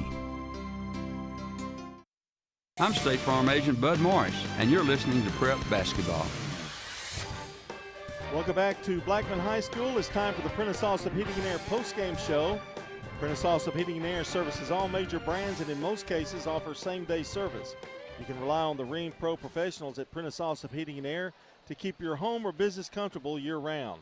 Call them at 615-890-1311, or you can check them out online at PrenticeAllsup.com. That's Prentice Allsup Heating and Air on West College Street.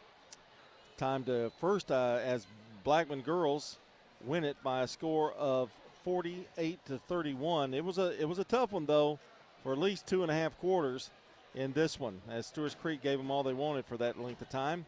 Our Dr. Automotive players of the game, Brian, I've got to go with Lyric Maston, who had 27 tonight, and 19 of them in the second half.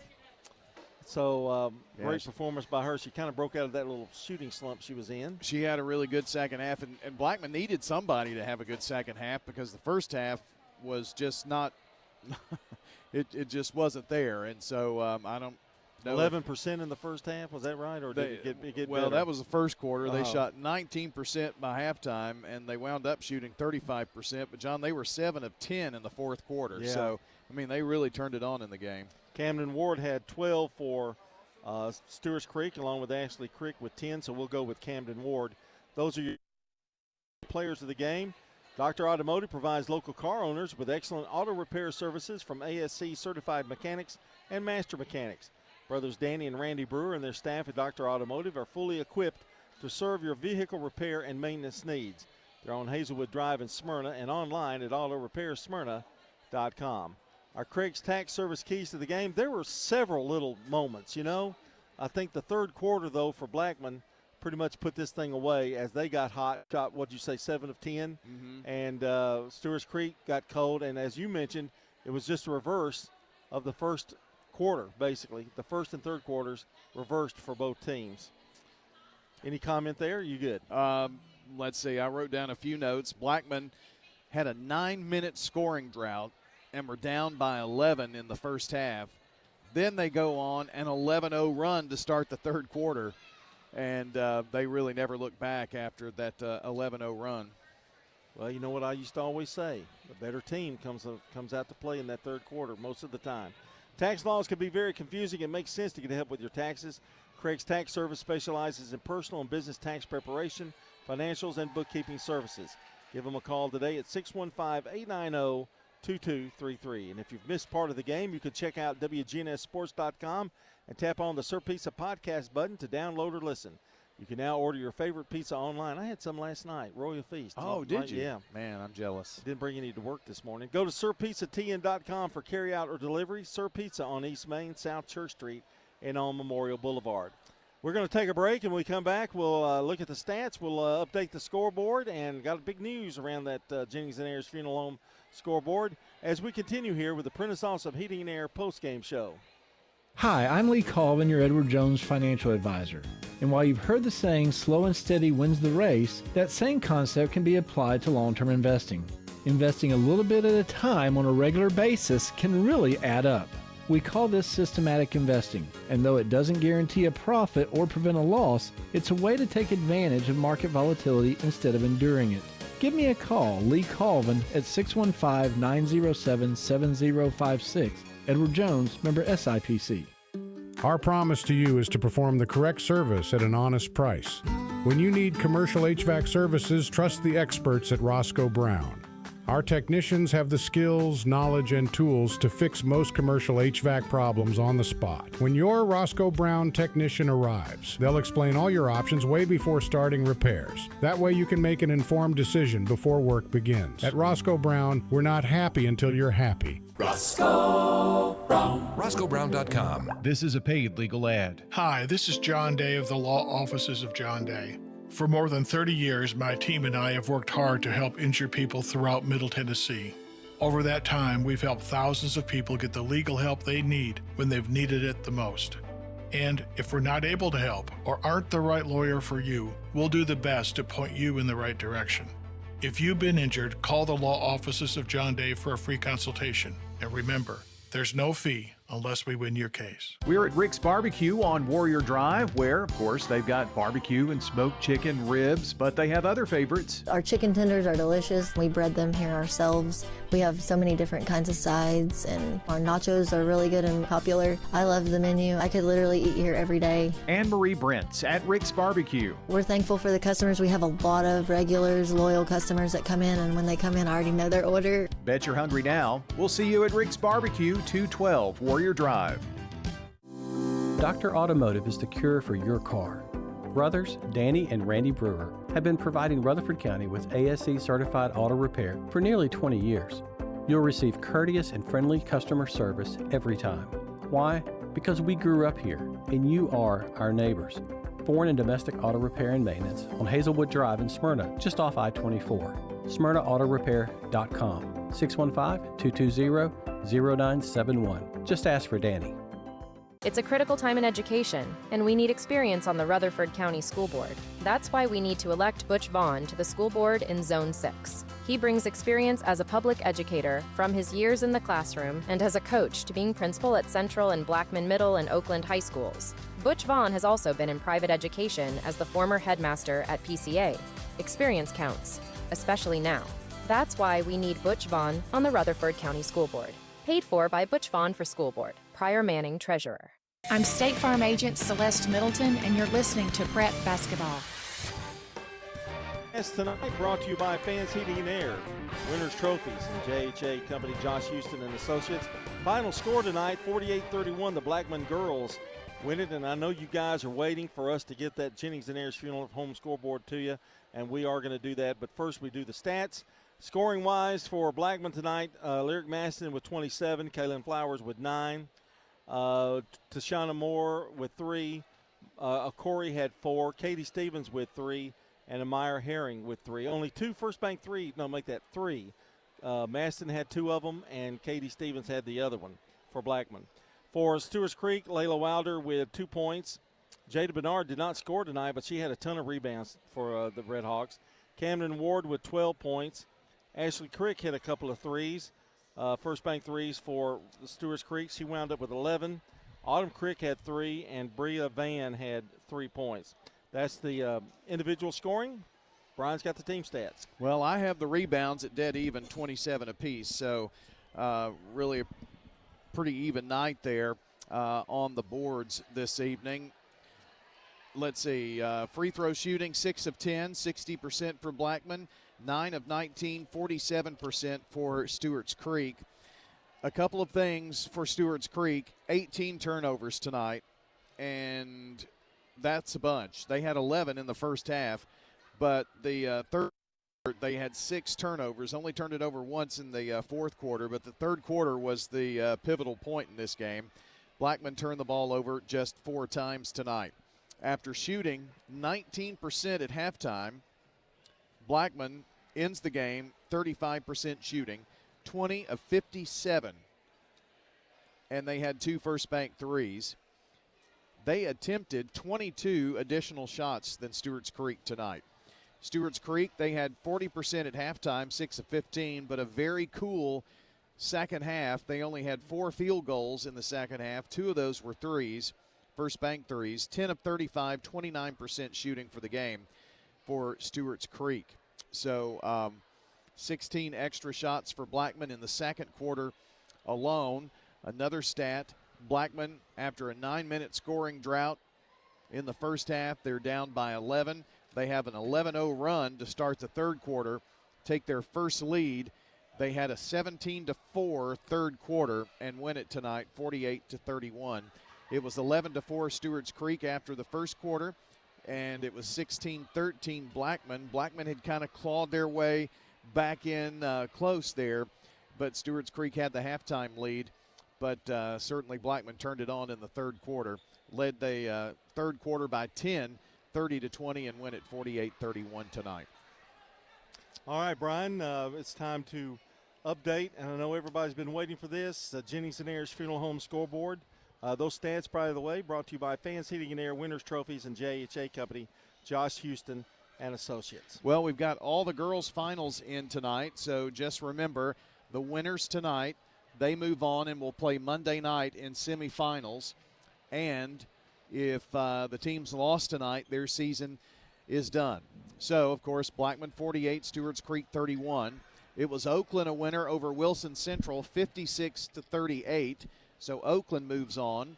Lebanon a winner, 66-39 over Rockvale to end the Lady Rocket season. And it was Cookeville defeating Riverdale tonight, 67-14. It was, we had some teams playing local teams, but I'll tell you that in a second. Stone Memorial defeated Central Magnet 46-40 tonight. Eagleville a winner, 57-30 this evening over Santa Fe. And CAK defeats PCA 46-42. So let's see, we had 1, 2, 3, 4, 5, 6, 7, 8 teams going into tonight. And all that are left, Blackman, Oakland, and Eagleville. So we had 7. We're down to 3 girls teams now. It's a rough night. It was a pretty rough night for that. So that's a look at the Jennings & Ayers Funeral Home scoreboard. Can give you an idea on the matchups. We'll be at Oakland on Monday night, 5:50 airtime. Then we'll bring you Blackman Lebanon girls, 16-8 Blackman, 23-8 Lebanon. Then in the second game, it will be 26-3 Cookeville versus 17-10 Oakland. If you win, you move to the region championship game, and you're in the sub-state or sectional. If you lose, that's another elimination night. Also in girls, Eagleville on Monday night at 6 o'clock will play Richland. Richland defeated Fayetteville tonight 51-35. On the other side, Moore County advances and Cornersville advances. So Eagleville and Moore County are the lone survivors from District 9. And that is a look at what we've got coming up in girls. Boys tomorrow night, pretty busy night for that. Siegel versus Lebanon. We'll have that one on the radio from Siegel. It'll be actually stream only tomorrow night on WGNSradio.com. The Raider men are hosting Western Kentucky tomorrow. Blackman versus Wilson Central. It'll be, and that's right here on this floor, Laverne versus Oakland and Cookeville versus Rockvale.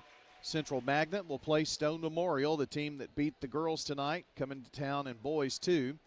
Eagleville will host Cullioca, and PCA boys will play Trinity in the Division II State 12 quarterfinals. So should be another busy night with 1, 2, 3, 4, 5, 6, 7, 8 boys teams in action tomorrow. Well, we'll see what happens tomorrow night. That boys is really interesting. Yeah. I mean, it's really interesting because I don't know that there's any just particular team we look at and go, wow, that's a standout. So we'll see how that goes. And we'll be at Siegel for that game between Lebanon and Siegel, and we'll be on the air about 10 till. Tomorrow morning, Coach's Show, we start out with the Little Riverdale soccer, then Blackman baseball, then Blackman boys basketball in the first 45 minutes. We'll have Laverne and Oakland boys basketball, Stewart's Creek baseball, Rockvale boys basketball, Siegel, Eagleville, and we'll wrap up our boys conversation. And then on Cougar Corner, we're talking softball tomorrow morning. We'll get out of there pretty quick because the Lady Raiders are playing at Western Kentucky tomorrow at 10:30 in the morning. So it's a busy sports day at the Big G. All right, that time of year, yep. March Madness almost. Well, we call it February Madness, I guess, in high school, huh? Well, yeah. But if you get to the States, you're there. I guess that's March. You know, the march toward March. The march toward March. And hopefully we'll have more than 3 survive tomorrow night. You never know. Yep. So until we see you tomorrow night at 6:50, that's airtime. And, of course, we'll see on the Prentice Allsup Heating and Air Coaches Corner as well. For Brian Barrett and Jackson Smith, who is doing it all back there at the station, this is John Dinkins. Until tomorrow night, so long, everybody. Rutherford County's biggest sports events are on News Radio WGNS, FM 101.9, FM 100.5, AM 1450, streaming at WGNSSports.com, on our iPhone and Android apps, and always at the game. We now return to regular programming on News Radio WGNS.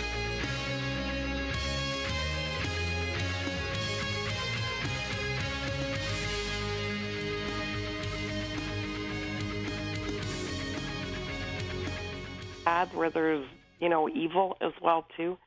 And my kind of spin on evil is there's your higher self and there's your lower self. There's the godly way and sort of the evil kind of devil way.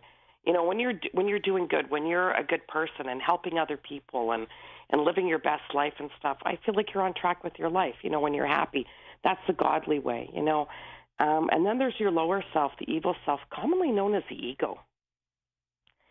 And I think an extreme version of that would probably be a dictator. Like everybody says, Hitler was the devil himself.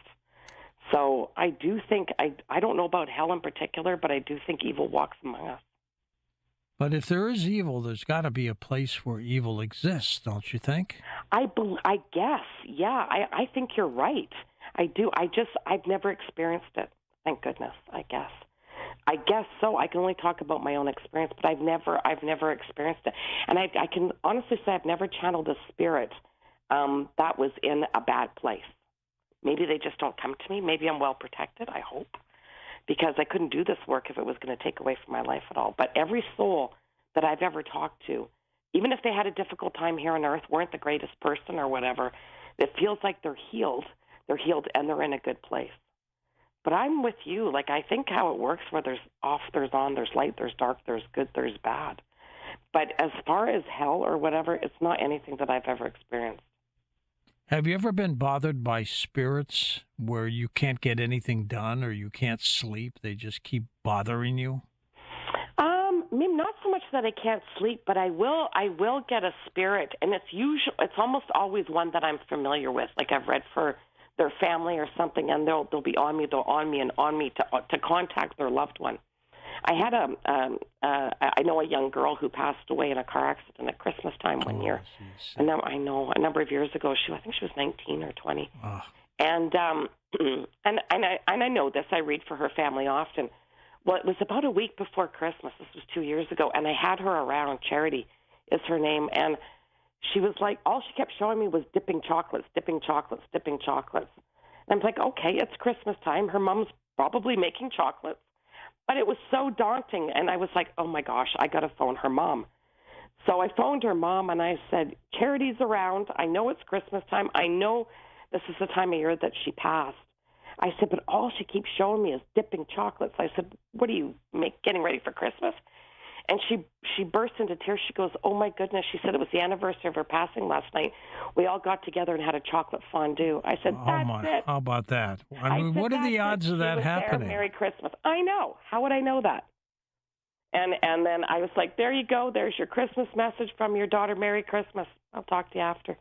Yeah, so So sometimes I do with ones that I'm familiar with, and they'll break. Even though I knew her, she brought forward something that I didn't know.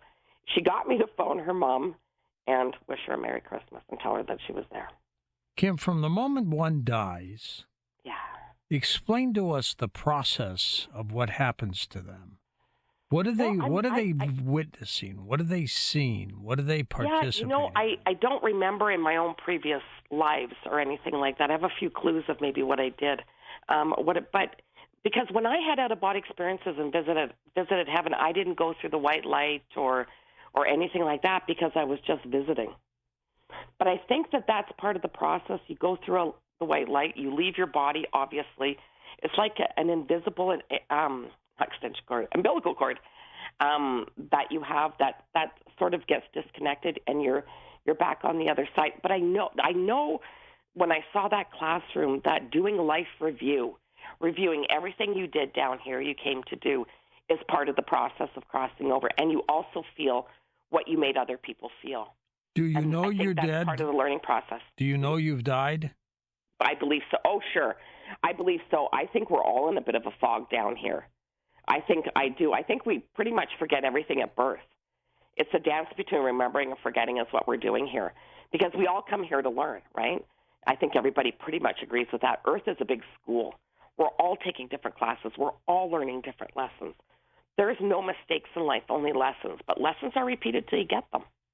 And learning never ends. And when you can't learn anything more this lifetime around, you're called back home. That's going home, I believe, is heaven. We're just all visitors down here just traveling through. I'm fascinated with stories about people who die in their sleep. You go to bed, you go to bed and you don't wake up. Yeah. As a human, you wake up dead somewhere on your way to heaven, hopefully. But I mean, is it like a dream? I mean, well, I think once you cross over, all the lights go on. Your memory comes back. So if you pass, that's why if you pass quickly, you don't have to think about it. Like you said, like in your sleep. See, when you go to sleep, and let's take dreams out of the equation for a moment. Sure. In essence, until you wake up, you're dead. It's to me, it's that kind of feeling. I mean, you're not moving. You're not moving. It's you're in a different conscious. That's probably a better way of putting it. But you're not aware. And that's why a lot of people will have out of body experiences or get visits from not dreams but visits from their loved ones. You're in a different place. It's almost like a trance-like place. I keep thinking of the actor Ray Liotta, who died in his sleep. And I just watched Goodfellas the other night. Great actor. Great movie, by the way. Oh, my gosh. He is an amazing actor. I remember when he was Joey Perini on Another World. But anyways. But, I mean, at what point do they realize in their sleep where they've died, they have a heart attack or something happens, do they realize, I'm dead? I think once they're there, I think that's what I believe. Once there's no guesswork. Well, how do they know they're not dreaming? I think they just know. They just know they just know that it's not a dream, that they're not in their physical body anymore, that they're back home where they need to be. See, if you're in the hospital, I think there's just no guesswork there. If you're sick, you're in the hospital, you're withering away, you're dying away, you know you're going to die. You feel it coming. You may be awake, and then all of a sudden oh my God, this is it. I'm dead. I'm gone. Like Frank Sinatra's last words, I'm losing. That's what he said to his wife. But when you're asleep, how do you know this stuff? I think you wake up literally in heaven on the other side. Or go to somewhere. Sleep here in this world, you wake up, literally wake up on the other side. Now, are you saying that from experience, or what makes you say that? Just from what I've been shown or what I've told. I don't feel like out of all the spirits I've connected with, none of them seem to be confused about where they are or why they were there. Would you do this the next time you deal with spirits? Sure. Would you ask them, what is dying like when you sleep?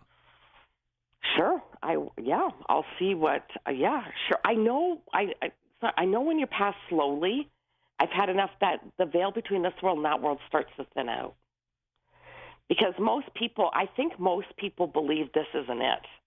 Whether you believe in what I do or you're religious or not, most people believe there's something more.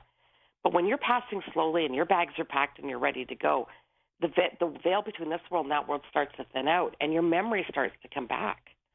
And you're like, oh, this is where I came from. And lots of times they'll see their loved ones, or they may see angels or hear music or whatever.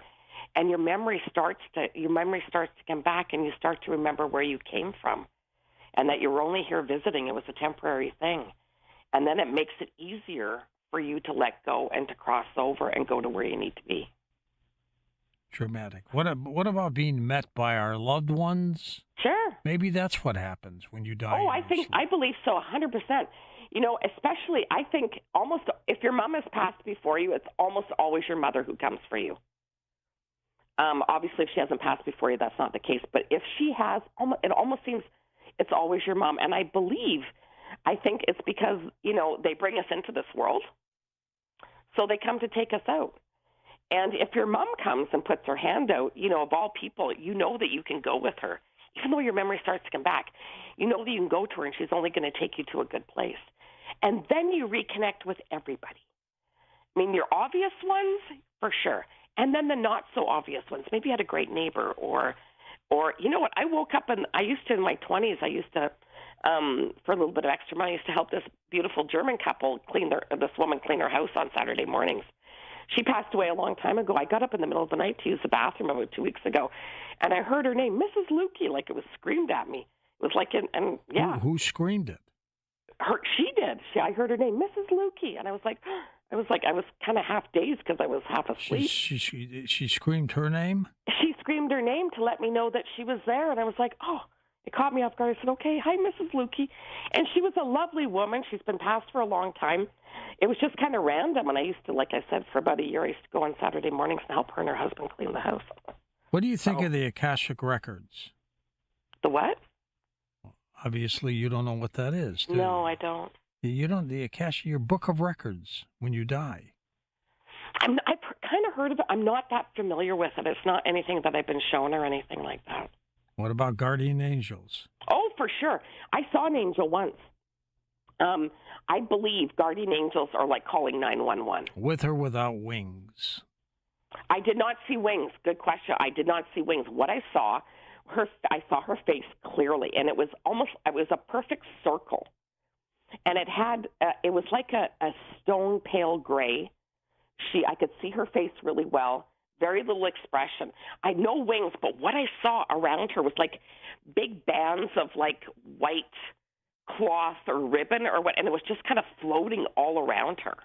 It didn't look like ribbon. It looked like big pieces of like cloth ribbon, like floating all around her. I saw a vision of Jesus, a real quick one. I was like in a trance, but it was very real. I was awake, but I just kind of went to an altered state, not intentionally. I saw a vision of Jesus. It was a particularly low point in my life. He came. He told me everything would be okay, and then it went to an angel, and she told me the same thing. It was so profound. It was so quick, but it was so profound.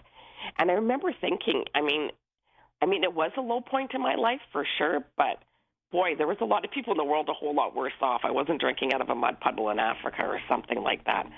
But it was really humbling because I thought, you know what? He has time for everybody. He does. So, and then I saw an angel. I also had a friend, Phil, who was in a rollover car accident, and he obviously survived. He was in and out of consciousness. But he said while he was conscious, he said an angel sat with him. And how I described the one I saw, it sounded very much like the one he saw. And he said as soon as he could hear a siren, an ambulance, she left. So I don't think we're assigned them. I think it's like phoning 911. When you're in a difficult situation, they come to let you know that you're not alone. And it always seems to be as soon as help is on its way, they leave. We have a listener who will probably call you tonight who was in a coma for 2 months. When you're in that state of mind, are you almost like dead? Well, if you're dead, but you have out of body experiences like you do. You can slip in and out of your body, and like people who are on life support and stuff like that as well too. Until you decide that you're going to stay and wake up, or you're going to cross over.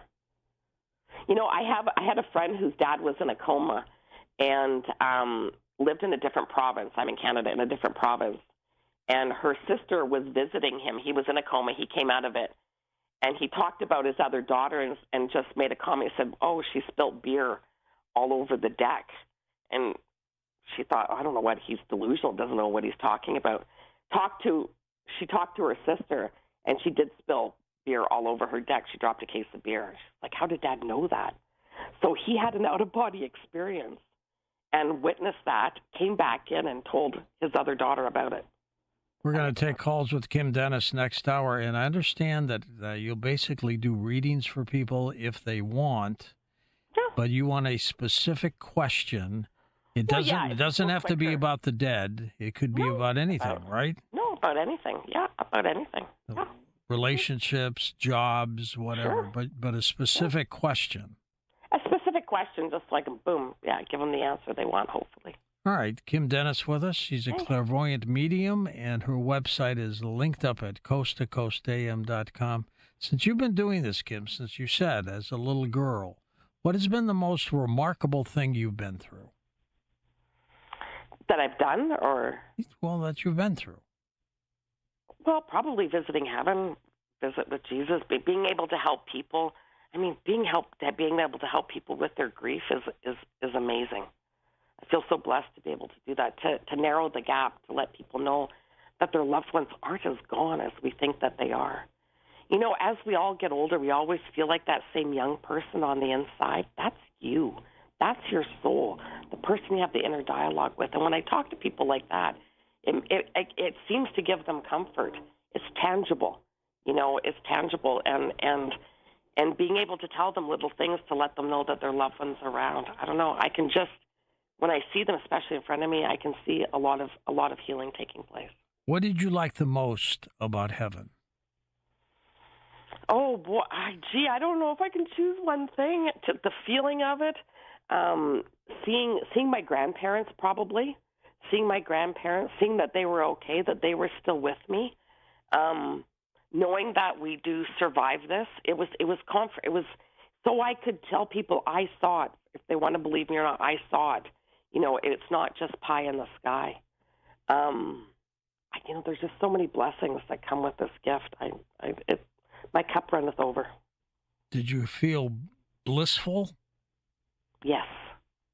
Always feel blissful. Always feel good. At peace.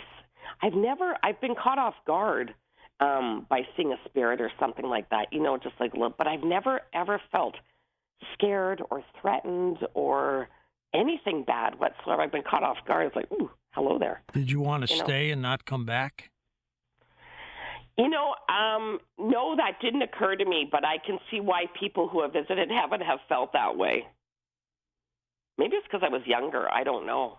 I was just like, anybody, I guess, would be in awe, but I was only 13 when this started. Did you think you were dead? No.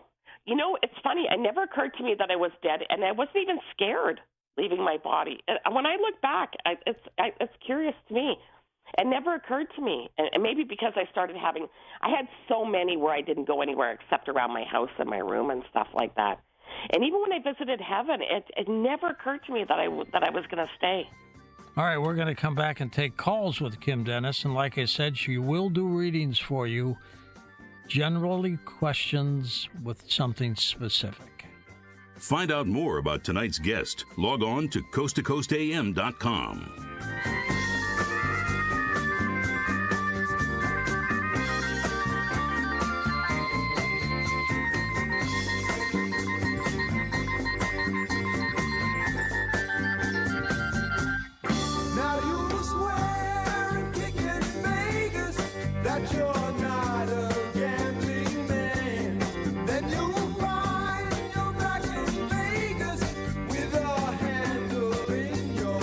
Dr. Automotive is the cure for your car. Brothers Danny and Randy Brewer have been providing Rutherford County with ASE certified auto repair for nearly 20 years. You'll receive courteous and friendly customer service every time. Why? Because we grew up here and you are our neighbors.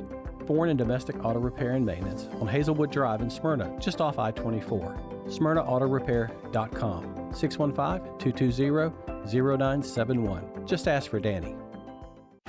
Hi, this is Dan Mitchell from Music World and Drummers Den. We offer a good assortment of everything. We have new guitars, Gill, Siegel, Godin, lots of brands, vintage guitars. We have everything you need, keyboards, drums, every instrument you can think of. We would welcome you to come in and look around, see what you can find that you have to have. And Music World and Drummers Den is located at 2762 South Church Street, right across from Indian Hills Golf Course. Here at Bud's Tire, we make buying Michelin tires simpler. I'm Allison Mitchell with Bud's Tire Pros. We offer a straightforward approach to service, including nationwide warranties with every purchase. Stop in today to see our full lineup of Michelin and BF Goodrich tires. For whatever you drive, Michelin and BF Goodrich have a tire to fit any need. Bud's Tire Pros, hassle-free, guaranteed. We're located on East Main Street, exactly 3 miles from the town square, 1 mile past Rutherford Boulevard. Visit us online at budstireprostn.com. Don't let burst pipes start your new year off on a soggy note. Trust Roscoe Brown, your go-to expert for worry-free winter months. We can save you money through preventative checkups and maintenance. Roscoe Brown has provided over 80 years of service to your neighbors and ours. Call Roscoe Brown today for your pipe checkup and enjoy a season of comfort and peace of mind. Roscoe Brown, we're here to keep your water flowing into the new year. Roscoe Brown. RoscoeBrown.com. Portions of our programming have been pre-recorded. The Good Neighbor Network, WGNS, Murfreesboro, Smyrna. Flagship station for MTSU Sports. Now an update from the WGNSradio.com News Center. I'm Ron Jordan. The Murfreesboro Police Department has apparently been put in Facebook jail. Larry Flowers, the public safety public information officer from Murfreesboro, says the department's Facebook page mysteriously disappeared on Thursday. Since then, Murfreesboro PD has been in contact with Facebook support to determine the cause and hopefully mitigate the issue in order to restore the page to working. Until then, you can still follow them on X. The National Guard Association of Tennessee is hosting the Tennessee State Conference from February 22nd to the 24th at the Embassy Suites in Murfreesboro. The conference marks a significant milestone as the association celebrates 100 years of serving Tennessee Guardsmen.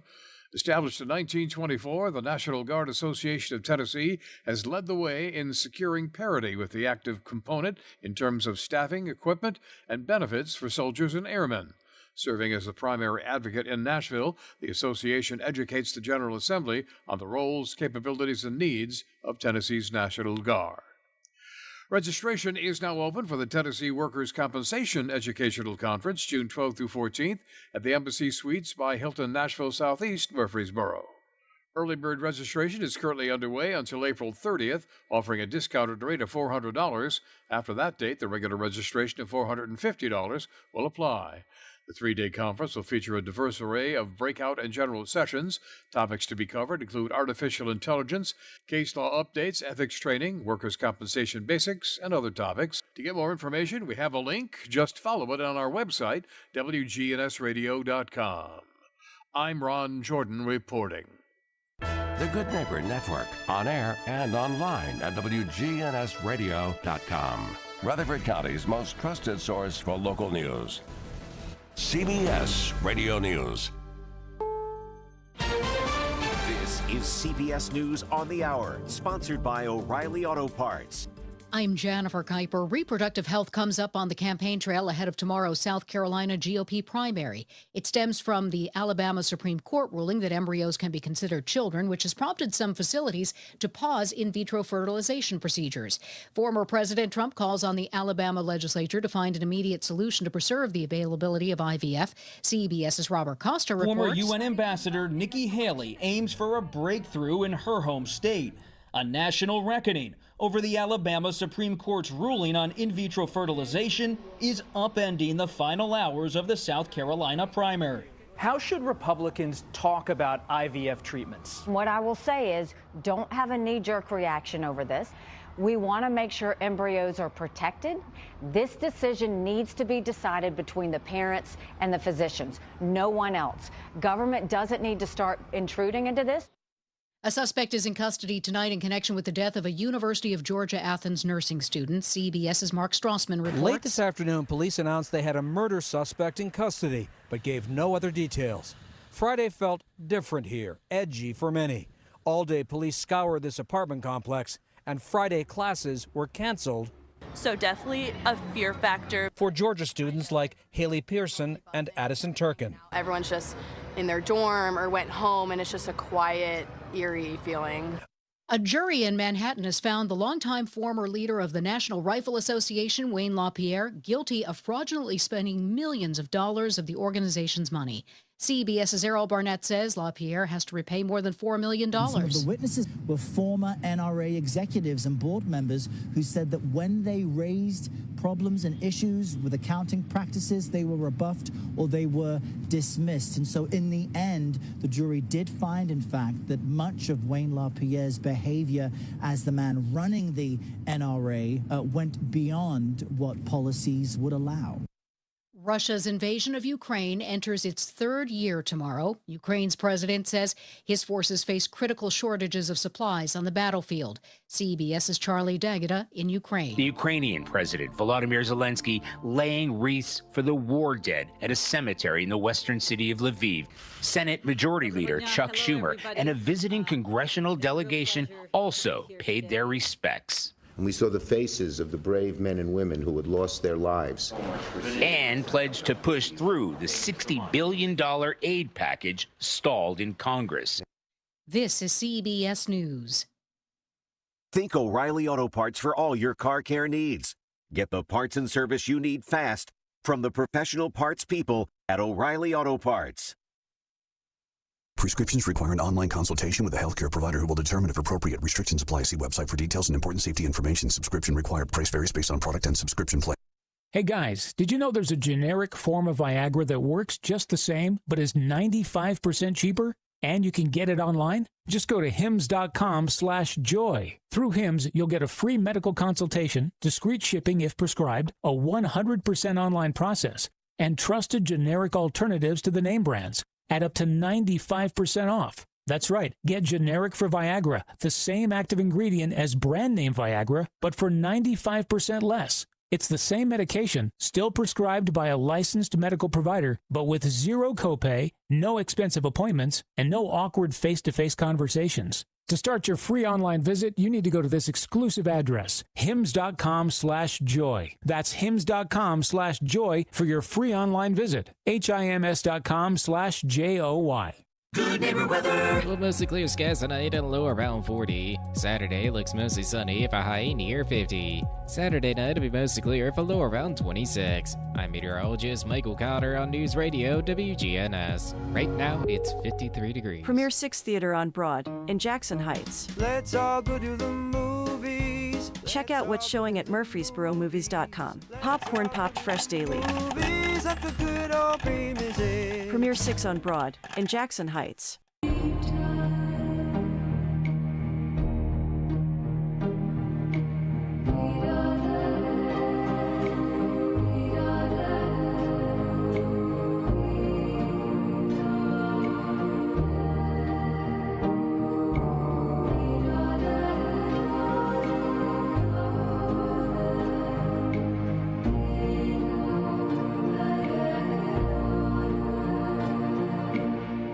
To talk to George Norrie, call the Wildcard line at 818-501-4109. The first-time caller line is 818-501-4721. To talk toll-free from east of the Rockies, call 800-825-5033. From west of the Rockies toll-free, call 800-618-8255. To reach George via Skype, use Skype name George97313. Send George a text message anytime at 818-298-6521. This is Coast to Coast AM with George Norrie. And this hour we'll take your calls with Brandon Weichert as we talk about the possibility of nukes in space and other issues when we come back on Coast to Coast AM. Well, you've heard me talk about the Byrna system. Now it's time for you to join 500,000 others that have purchased a Byrna launcher. Byrna, B-Y-R-N-A. Byrna is a less lethal system that you can rely on if you're ever in a situation where you need protection.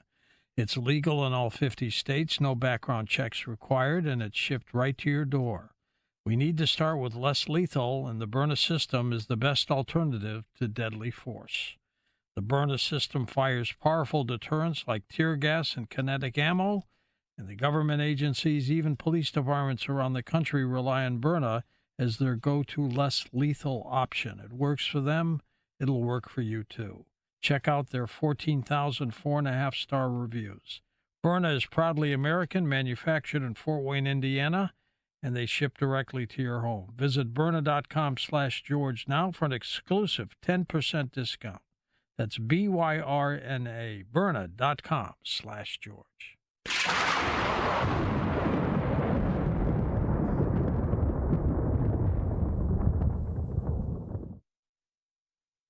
If you struggle with getting good reception in your home, C-Crane's CC Wi-Fi 3 Internet Radio is the solution. And here's why the CC Wi-Fi 3 is so special. The audio is better than any smartphone in the world, and you can listen to my show. It has more than 30,000 radio stations from all over the United States and the world for your discovery. You won't have to sign up for an app, and there is no microphone. There are no ads on the screen, no monthly fee, and it has full-size remote control. It has superior reception for a much greater distance from your router.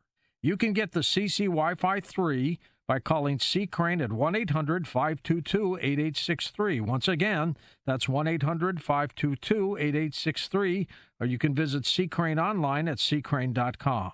Also available at Amazon for quicker shipping. Visit C-Crane online and sign up for their C-Crane newsletter as well, and be one of the first to know about exclusive offers at ccrane.com.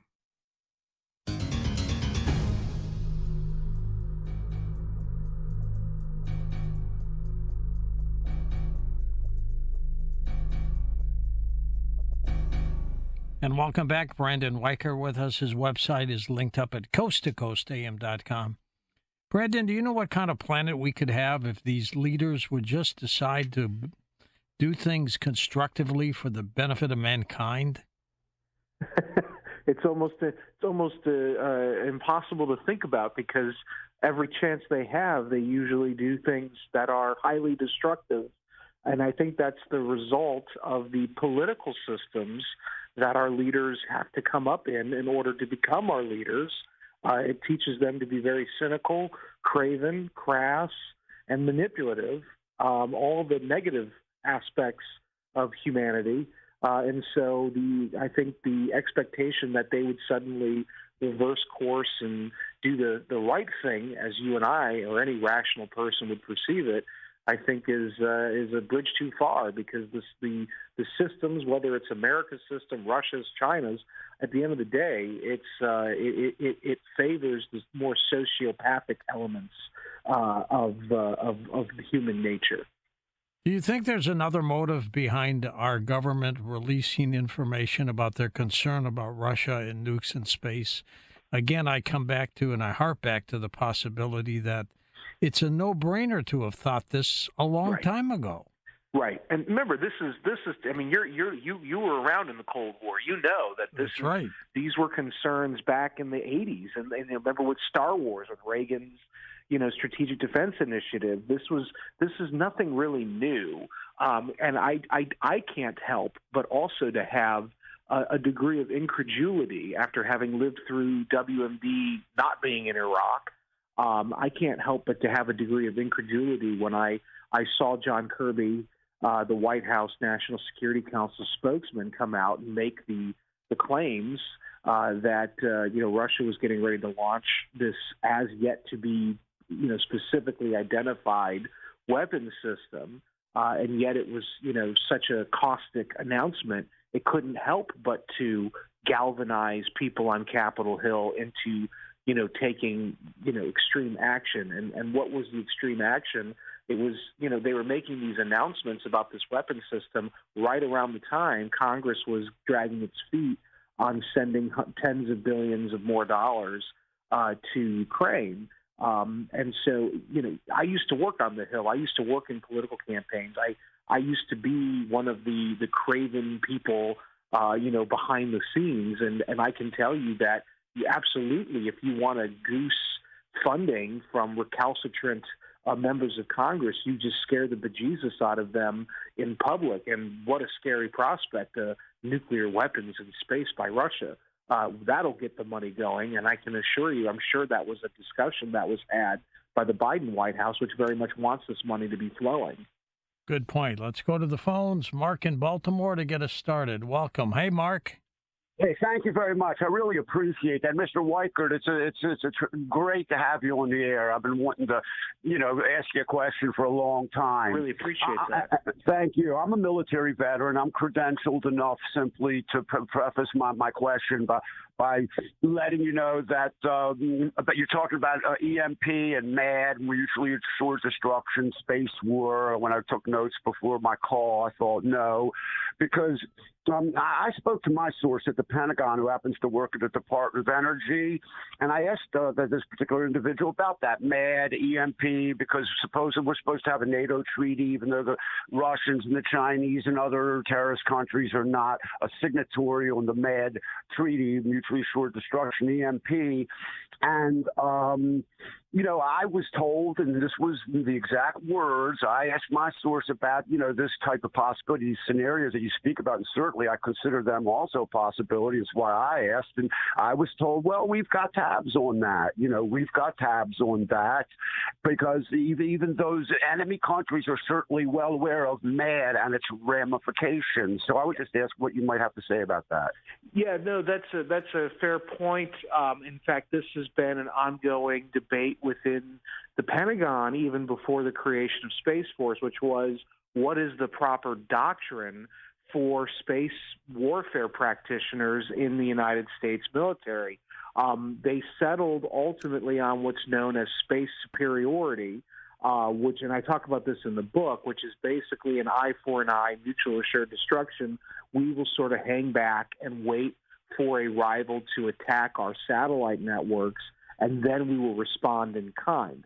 Now, in my book, Winning Space, I explain, and I have gotten into debates with Space Force leaders over this, I explain why that's a very dangerous prospect, at least until 2027. And the reason is because we are disproportionately more reliant on satellites and systems in space than any other country. And the Russians and Chinese and North Koreans and Iranians know that. So basically, it's almost set up to favor the attacker, because none of these other countries are as reliant on satellites for their basic functioning, either in the military realm or the civilian realm, as we are. And so if the Russians, Chinese, North Koreans, Iranians, any one of them can get a good hit in on us, a first strike, the whole American architecture in space could easily collapse like a Jenga tower.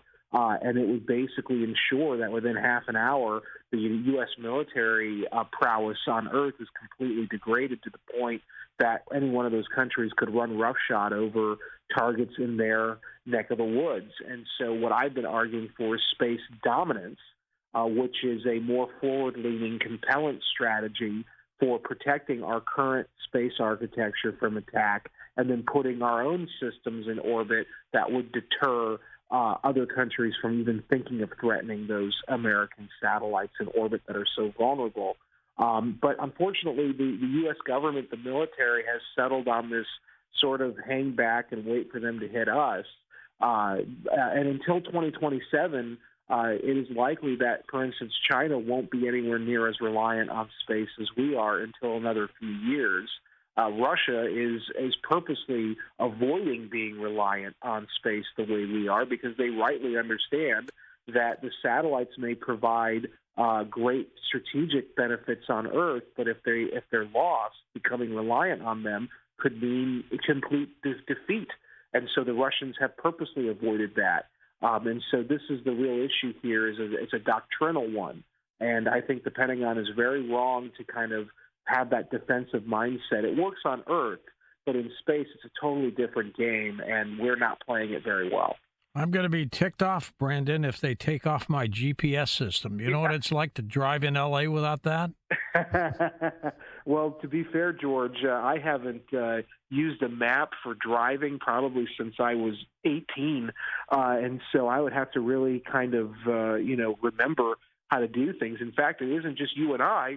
It turns out that the U.S. Navy, its current generation of recent graduates, 90% of them could not read a map if their life depended on it, or a sea chart. They have to rely on the systems, which is a huge Achilles heel, as you know. How do you know who to retaliate against in space if something happens to your satellites? I mean, how do you know what country is doing it? Right. And that's where it sort of becomes a guessing game. You kind of have to look at the usual suspects, and you have to kind of take into account their capabilities. It's the old threat model, capabilities plus intention equals threat. And so we have a pretty good read on the countries with the capabilities and the intentions. The issue here, though, is it isn't just traditional anti-satellite weapons that are being created. What really worries me are these lasers that the Chinese and Russians are developing, which are designed to not permanently destroy American satellites. They're just designed to knock them out for a while, long enough for armies on Earth to sort of do what they need to do against targets that the Americans would be charged with defending.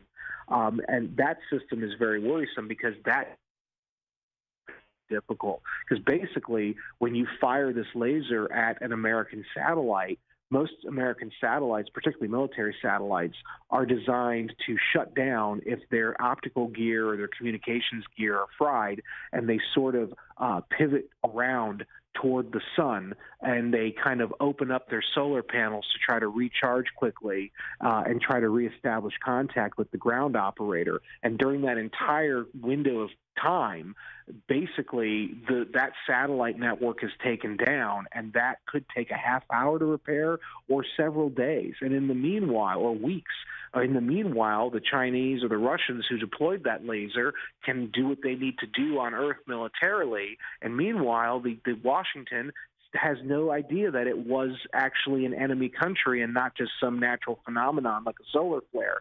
So you're right, attribution is very difficult, and it is you're sort of shooting in the dark here, which adds to the confusion, which adds to the chaos, of course, because if you get it wrong, if you hit the wrong country thinking they attacked you, you've just turned a possibly regional war into a world war. That's a good point. Todd in Bellevue, Washington. Hey, Todd, go ahead.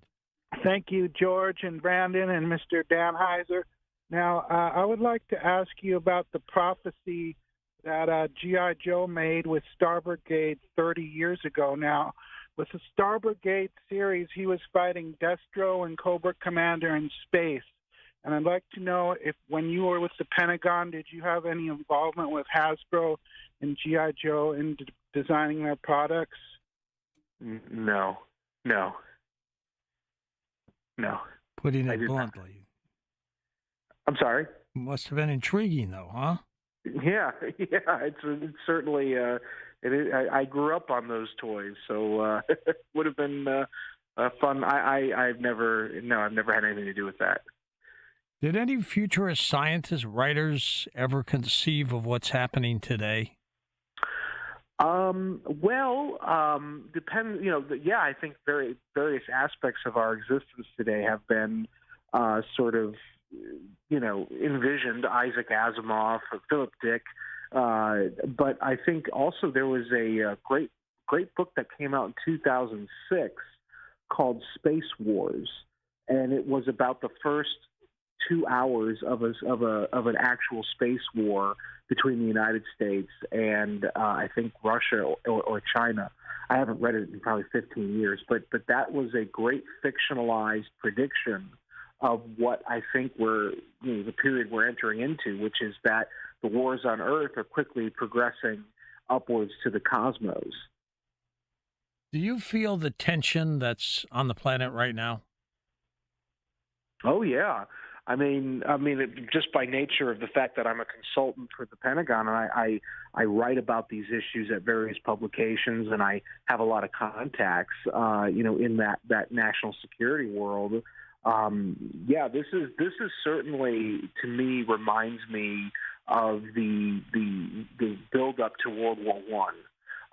In which you have all of these sort of interlocking crises that are all feeding off of one another, and they're looking for an outlet to kind of like a pressure release, and that's going to come in the form of another major war. And I think we are speeding right now toward a major world war that could, obliterate everything the way that World War I obliterated Europe.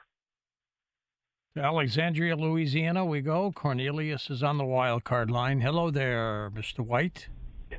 Hey there, George and Brandon And, George, I got to say something. One of our listeners named Becky, she's dying of stomach cancer, so I want the Coast audience to pray for her. Her husband was a combat vet from, I think, Korea and Vietnam, and he passed years ago, but he really loved Coast to Coast AM, so we need to pray for Miss Becky. And they denied my home health care, so I'm in bad situation too, so pray for me. Now, Mr. Brandon, I was just telling Tommy, I was a military police officer, and I was a guard tactical nukes in Germany and stuff like that. Now, I don't know how recently I heard that you have contacts, and I heard this other guy talk about his contacts in the energy department. And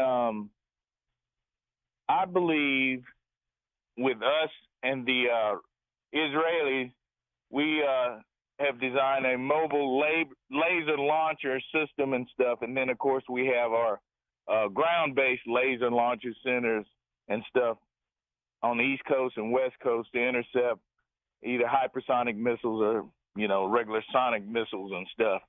So my real question to you, and there were weapons of mass destruction, I can tell you that for sure. The U.S. gave the Iraqis, which when Saddam Hussein was in, chemical weapons along with the French and stuff. He moved them in 18-wheelers over to Syria. So he did have weapons of mass destruction. He moved them to Syria. So what do you think about our laser tech that's on Earth and possibly in space like Reagan has? Because I was in the MPs when Reagan just took over, because we were going to go to Iran if they didn't release those hostages. God bless you, George. God bless the Coast to Coast AM audience. Well, thank you for that question, and you'll be in my prayers with your issues. I think that the issue here, the laser systems that we're developing, again, we certainly have systems that we don't talk about, and I think that it's fair to say that the investment and exploration and development of the systems that Reagan proposed have continued on. In fact, we know, for instance, the Missile Defense Agency today is a byproduct of the Reagan-era Star Wars, the Strategic Defense Initiative. It went through very many iterations between then and now, but now the Missile Defense Agency is a direct byproduct of that program, would not have existed without that program. And in fact, its mission continues to be the mission that Reagan ultimately gave it. It's in the name, to defend against incoming missiles. And so, yes, we have developed systems. We are developing it. In fact, the laser system I was talking about with China and Russia is probably a version of whatever they stole from us, because China's stealing everything. The issue is scalability. Have we been able to make enough technical gains to scale this program up so that it could be a true national defense shield? And I do not think we have, because I don't think we've given enough resources and political commitment toward it. Whereas in China and Russia, for them, this is a matter of survival, and they have thrown everything at developing systems like that. And so, it's a question of degrees, I guess. How much of this technology do we have, and how reliable is it? It's not. Now, as for you mentioned the WMD in Iraq, and I do want to just sort of put this out there. When I was referring to WMDs, I was specifically referring to the case that George W. Bush made, which was on nuclear WMD. You're right. We gave Saddam chemical and bioweapons. The question was, did he have nuclear weapons that he was sharing with al-Qaeda, which is the case the Bush administration made, and that was not the case. It turns out that he was bluffing to keep Iran from invading him, and by removing Saddam, and this is one of the things that I talk about in my book, The Shadow War, Iran's Quest for Supremacy.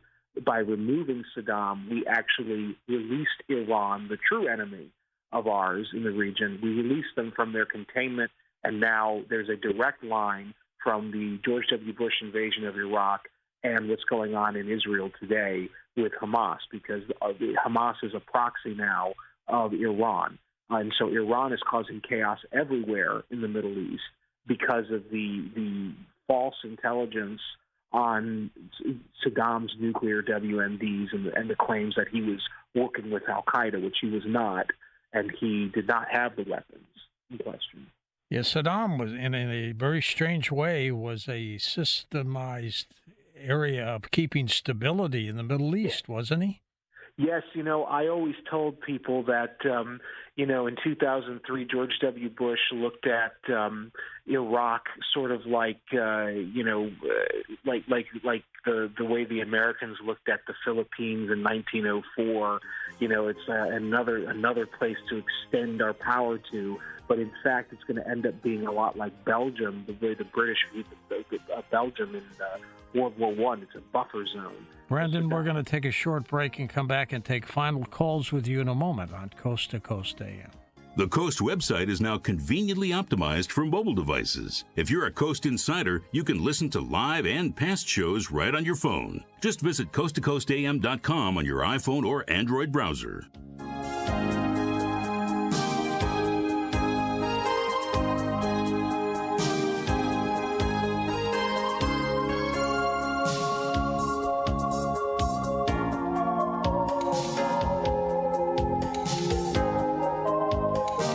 GNS in our call stands for Good Neighbor Station. That's been our objective since 1947. WGNS, AM, FM, and online.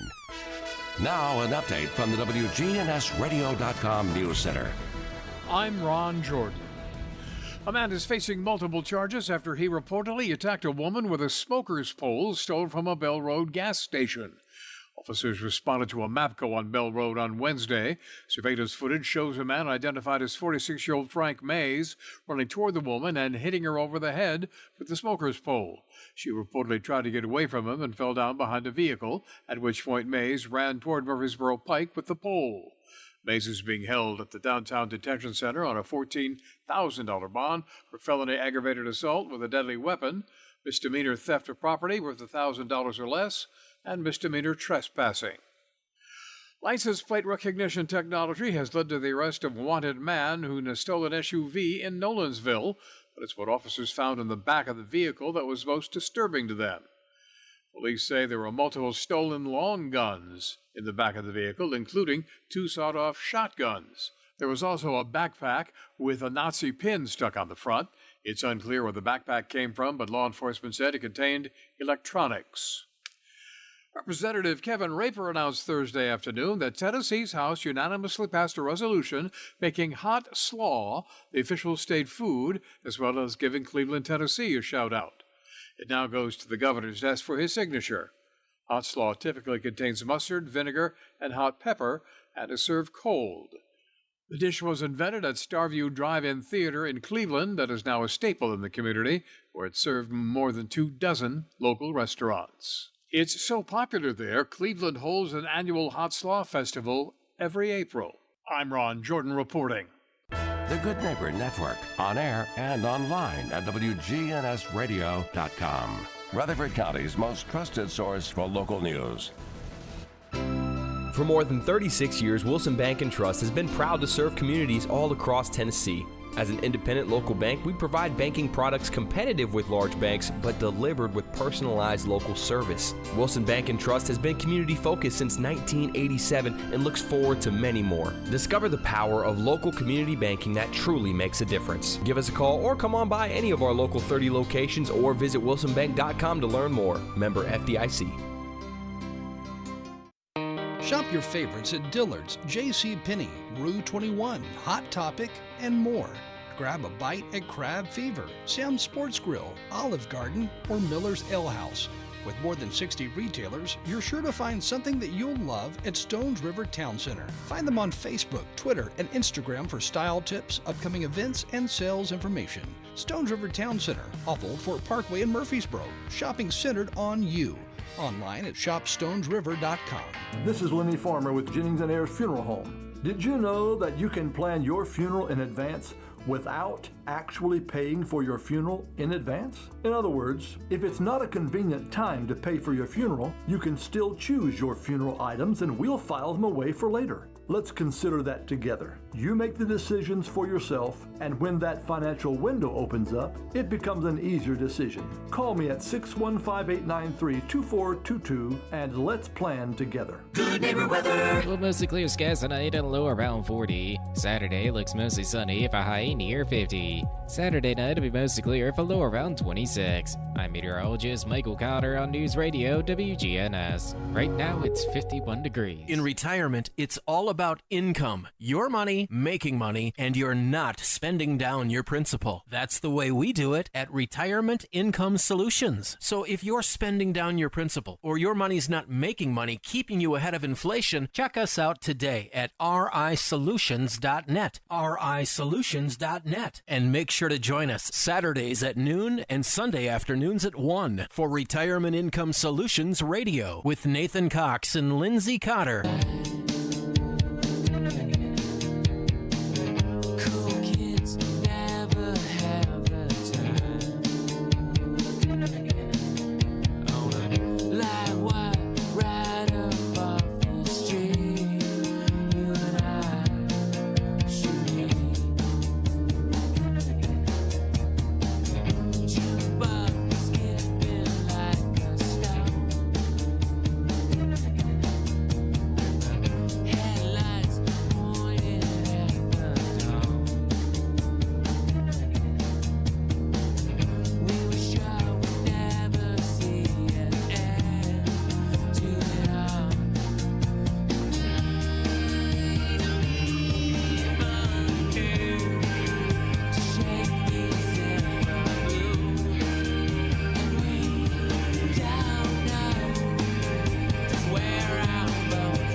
To talk to George Norrie, call the Wildcard line at 818-501-4109. The first-time caller line is 818-501-4721.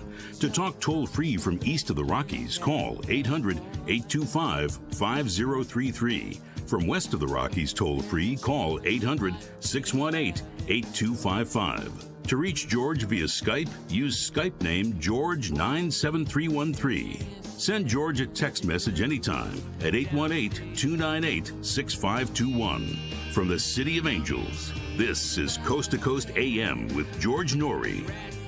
We'll return in a moment with Brandon Weichert and take final calls as we talk about nukes in space. Next hour, Kim Dennis, the clairvoyant medium, joins us. We'll talk about the afterlife with her.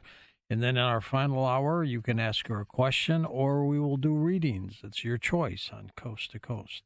Have you signed up yet to become a Coast Insider? It's a great deal at 15 cents a day. Hi, this is Jerry from Pearland, Texas. Loyal listener since 1996. I love being a Coast to Coast Insider because I can download shows to my phone and listen anywhere in Texas, from our Gulf Coast beaches to the mountains of Big Bend. Hi, I'm Pam from Denver. I've been a Coast to Coast Insider for many, many years and love it. I get to listen whenever I want and get to tap into Art Bell's show vault. You too can get these goodies. Become a Coast to Coast Insider today. This is Jack. I'm a Coast Insider and I love the show. I can replay the show from the night before or anytime with the show archives. All of the guests are very informative and super entertaining. Sign up and become a Coast Insider today. You'll be glad you did. You can sign up one of two ways. You go to our website, coasttocoastam.com. Right at the top of the homepage, click that where it says Insider. Fill out the information, and you're in. The other way is through the app. Everybody should download our free Coast to Coast app from your app store. Once that's on your phone, you can sign up to be an insider that way, and you get 2 weeks free, too. And if you're in Canada, you can now become a Coast Insider, so take advantage of that. Here's something for you to make yourself look better. If you're looking to lose some weight, learning the science of weight loss versus just counting calories is the true secret to Weight Magic drops and capsules. Here's product creator Dan Putnam to explain how insulin management is the key. Everything thing for weight loss has been focused on eating less calories. What a lot of people don't realize is one of the most important things controlling insulin levels. When we eat, it's going to first go through the liver, then it goes to the muscles. Anything more than that, then it goes into the fat. If there's insulin present, the body's thinking that you just ate. So the body has a mechanism that it actually shuts down the energy in the fat. So you have to be able to control that insulin, or it's going to be very difficult, almost impossible to burn the fat. Dan, so tell me about Weight Magic Drops. We have these absolutely amazing Weight Magic Drops. The concept of this is control insulin, makes body insulin sensitive. Also, it has an exact diet to control your insulin levels. So by using these drops, by following this diet, it's putting the body into the fat-burning mode. Dan, Weight Magic capsules help resolve a problem most overweight people have going against them. What is that? Their core body temperature is less than the people at their ideal weight. That is your metabolism. So just in summary, we've created the Weight Magic Drop to help control the insulin, also cleanse the liver, and then the Weight Magic capsules to increase that metabolism. Not uncommon for somebody to lose a half a pound to a pound a day. So it really is the perfect duo for fat loss. Buy George's Weight Magic Drops and capsules now and shed those pounds. Order now at healthylooking.com or by phone at 800-595-7490. Free shipping with promo code GEORGE. That's healthylooking.com or 800-595-7490. George's Weight Magic from healthylooking.com. We talk a lot about global instability, but how have you sheltered your savings and investments from potential major setbacks to the economy? It's not too late to diversify an IRA or 401k into gold, and the Birch Gold Group can help you do that. As opposed to many other investments, gold thrives in times of uncertainty, and it's an important part of diversifying your savings. It's part of ours, and here's how Birch Gold can help you make it a part of yours. Birch Gold will help you convert an existing IRA or 401k into a tax-sheltered IRA in gold, and it doesn't cost you a penny out of pocket to do that. Simply just text the word COAST to 989898 for a free info kit. With an A-plus rating with the Better Business Bureau, countless 5-star reviews, thousands of happy customers, I encourage you to arm yourself with the knowledge of diversification through precious metals. Text COAST to 989898 and claim that free info kit and protect your savings with gold today.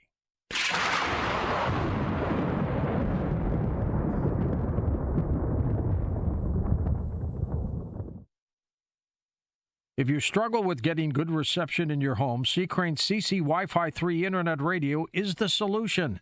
And here's why the CC Wi-Fi 3 is so special. The audio is better than any smartphone in the world, and you can listen to my show.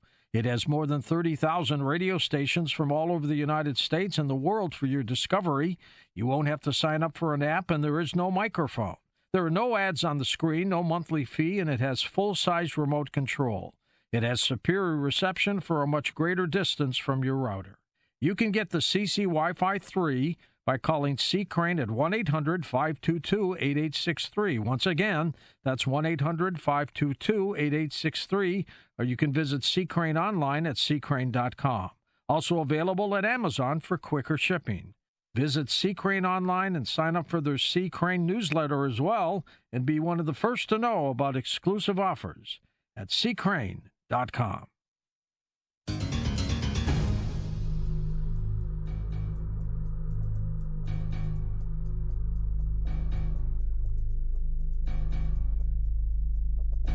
And welcome back to Coast.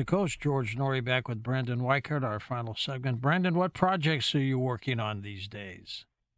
Well, the big one now is we're going through the edit process right now on my next book, A Disaster of Our Own Making, how the West lost Ukraine. And it's all about basically how NATO expansion really complicated our relationship after the Cold War with Russia, and how Russia views the situation in Ukraine, which is, like we were talking about earlier, they view it as this existential fight, and they will fight to the death for it.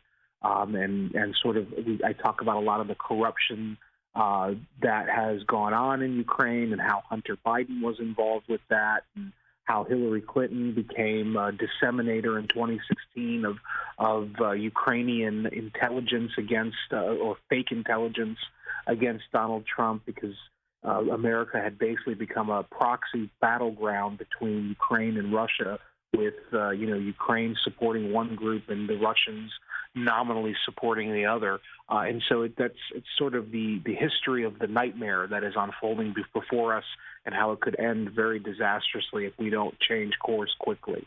What are the odds of a Russian coup to oust Putin? Again, I really think that there's a greater likelihood of a coup in Kyiv at this point than in Russia, and I don't say that, I don't say that because I enjoy seeing Putin in power. Far from it.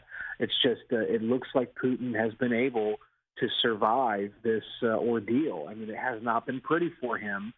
He really made some miscalculations at the start of the war, but he has been able to adapt. His forces have, and they've been able to basically attrit the Ukrainians to the point now that there's chaos in Kyiv. Zelensky's firing his top generals. He's going after people because he's desperate right now. And I think that the crisis is really in Kyiv's political system, not, it's in Russia as well, but it's not like it is right now in Ukraine. You think the head of that Wagner group was killed? I'll tell you what I think, and I talk about this in the book that's coming out in October. I think that Prigozhin was his name. I think that he was offered a lot of money by Western intelligence services to do his coup, and I think that he got cold feet at the last minute. And I think that he negotiated a deal with Putin, but Putin planned at that point, the minute that Prigozhin stood down, he basically was a dead man walking, Prigozhin. Yeah. He was killed the second-month anniversary, the same day that he had initiated the failed coup against Putin. So that was a sign. Yeah, I think he was murdered by Putin. He was in a plane that went down, wasn't he? Yes. And the official narrative from Russia is that a loose hand grenade fell and exploded mid-flight, but it looks like it was probably taken out by a Moscow missile platform that was likely ordered to have been done so by Putin himself. To the phones we go. Dan, Oklahoma City. Welcome to the program. Daniel, go ahead. Oh, thanks for taking my call, George. Sure, treasure trove of information from both you and Brendan. Can't wait to get some of these books, Shadow of War and the one in October. I would just say to start with, you had mentioned earlier that I think it was Kirby that made this supposed revelation, that about Russia threatening to put nukes in space. Well, I wasn't really that concerned about it when I first heard this news.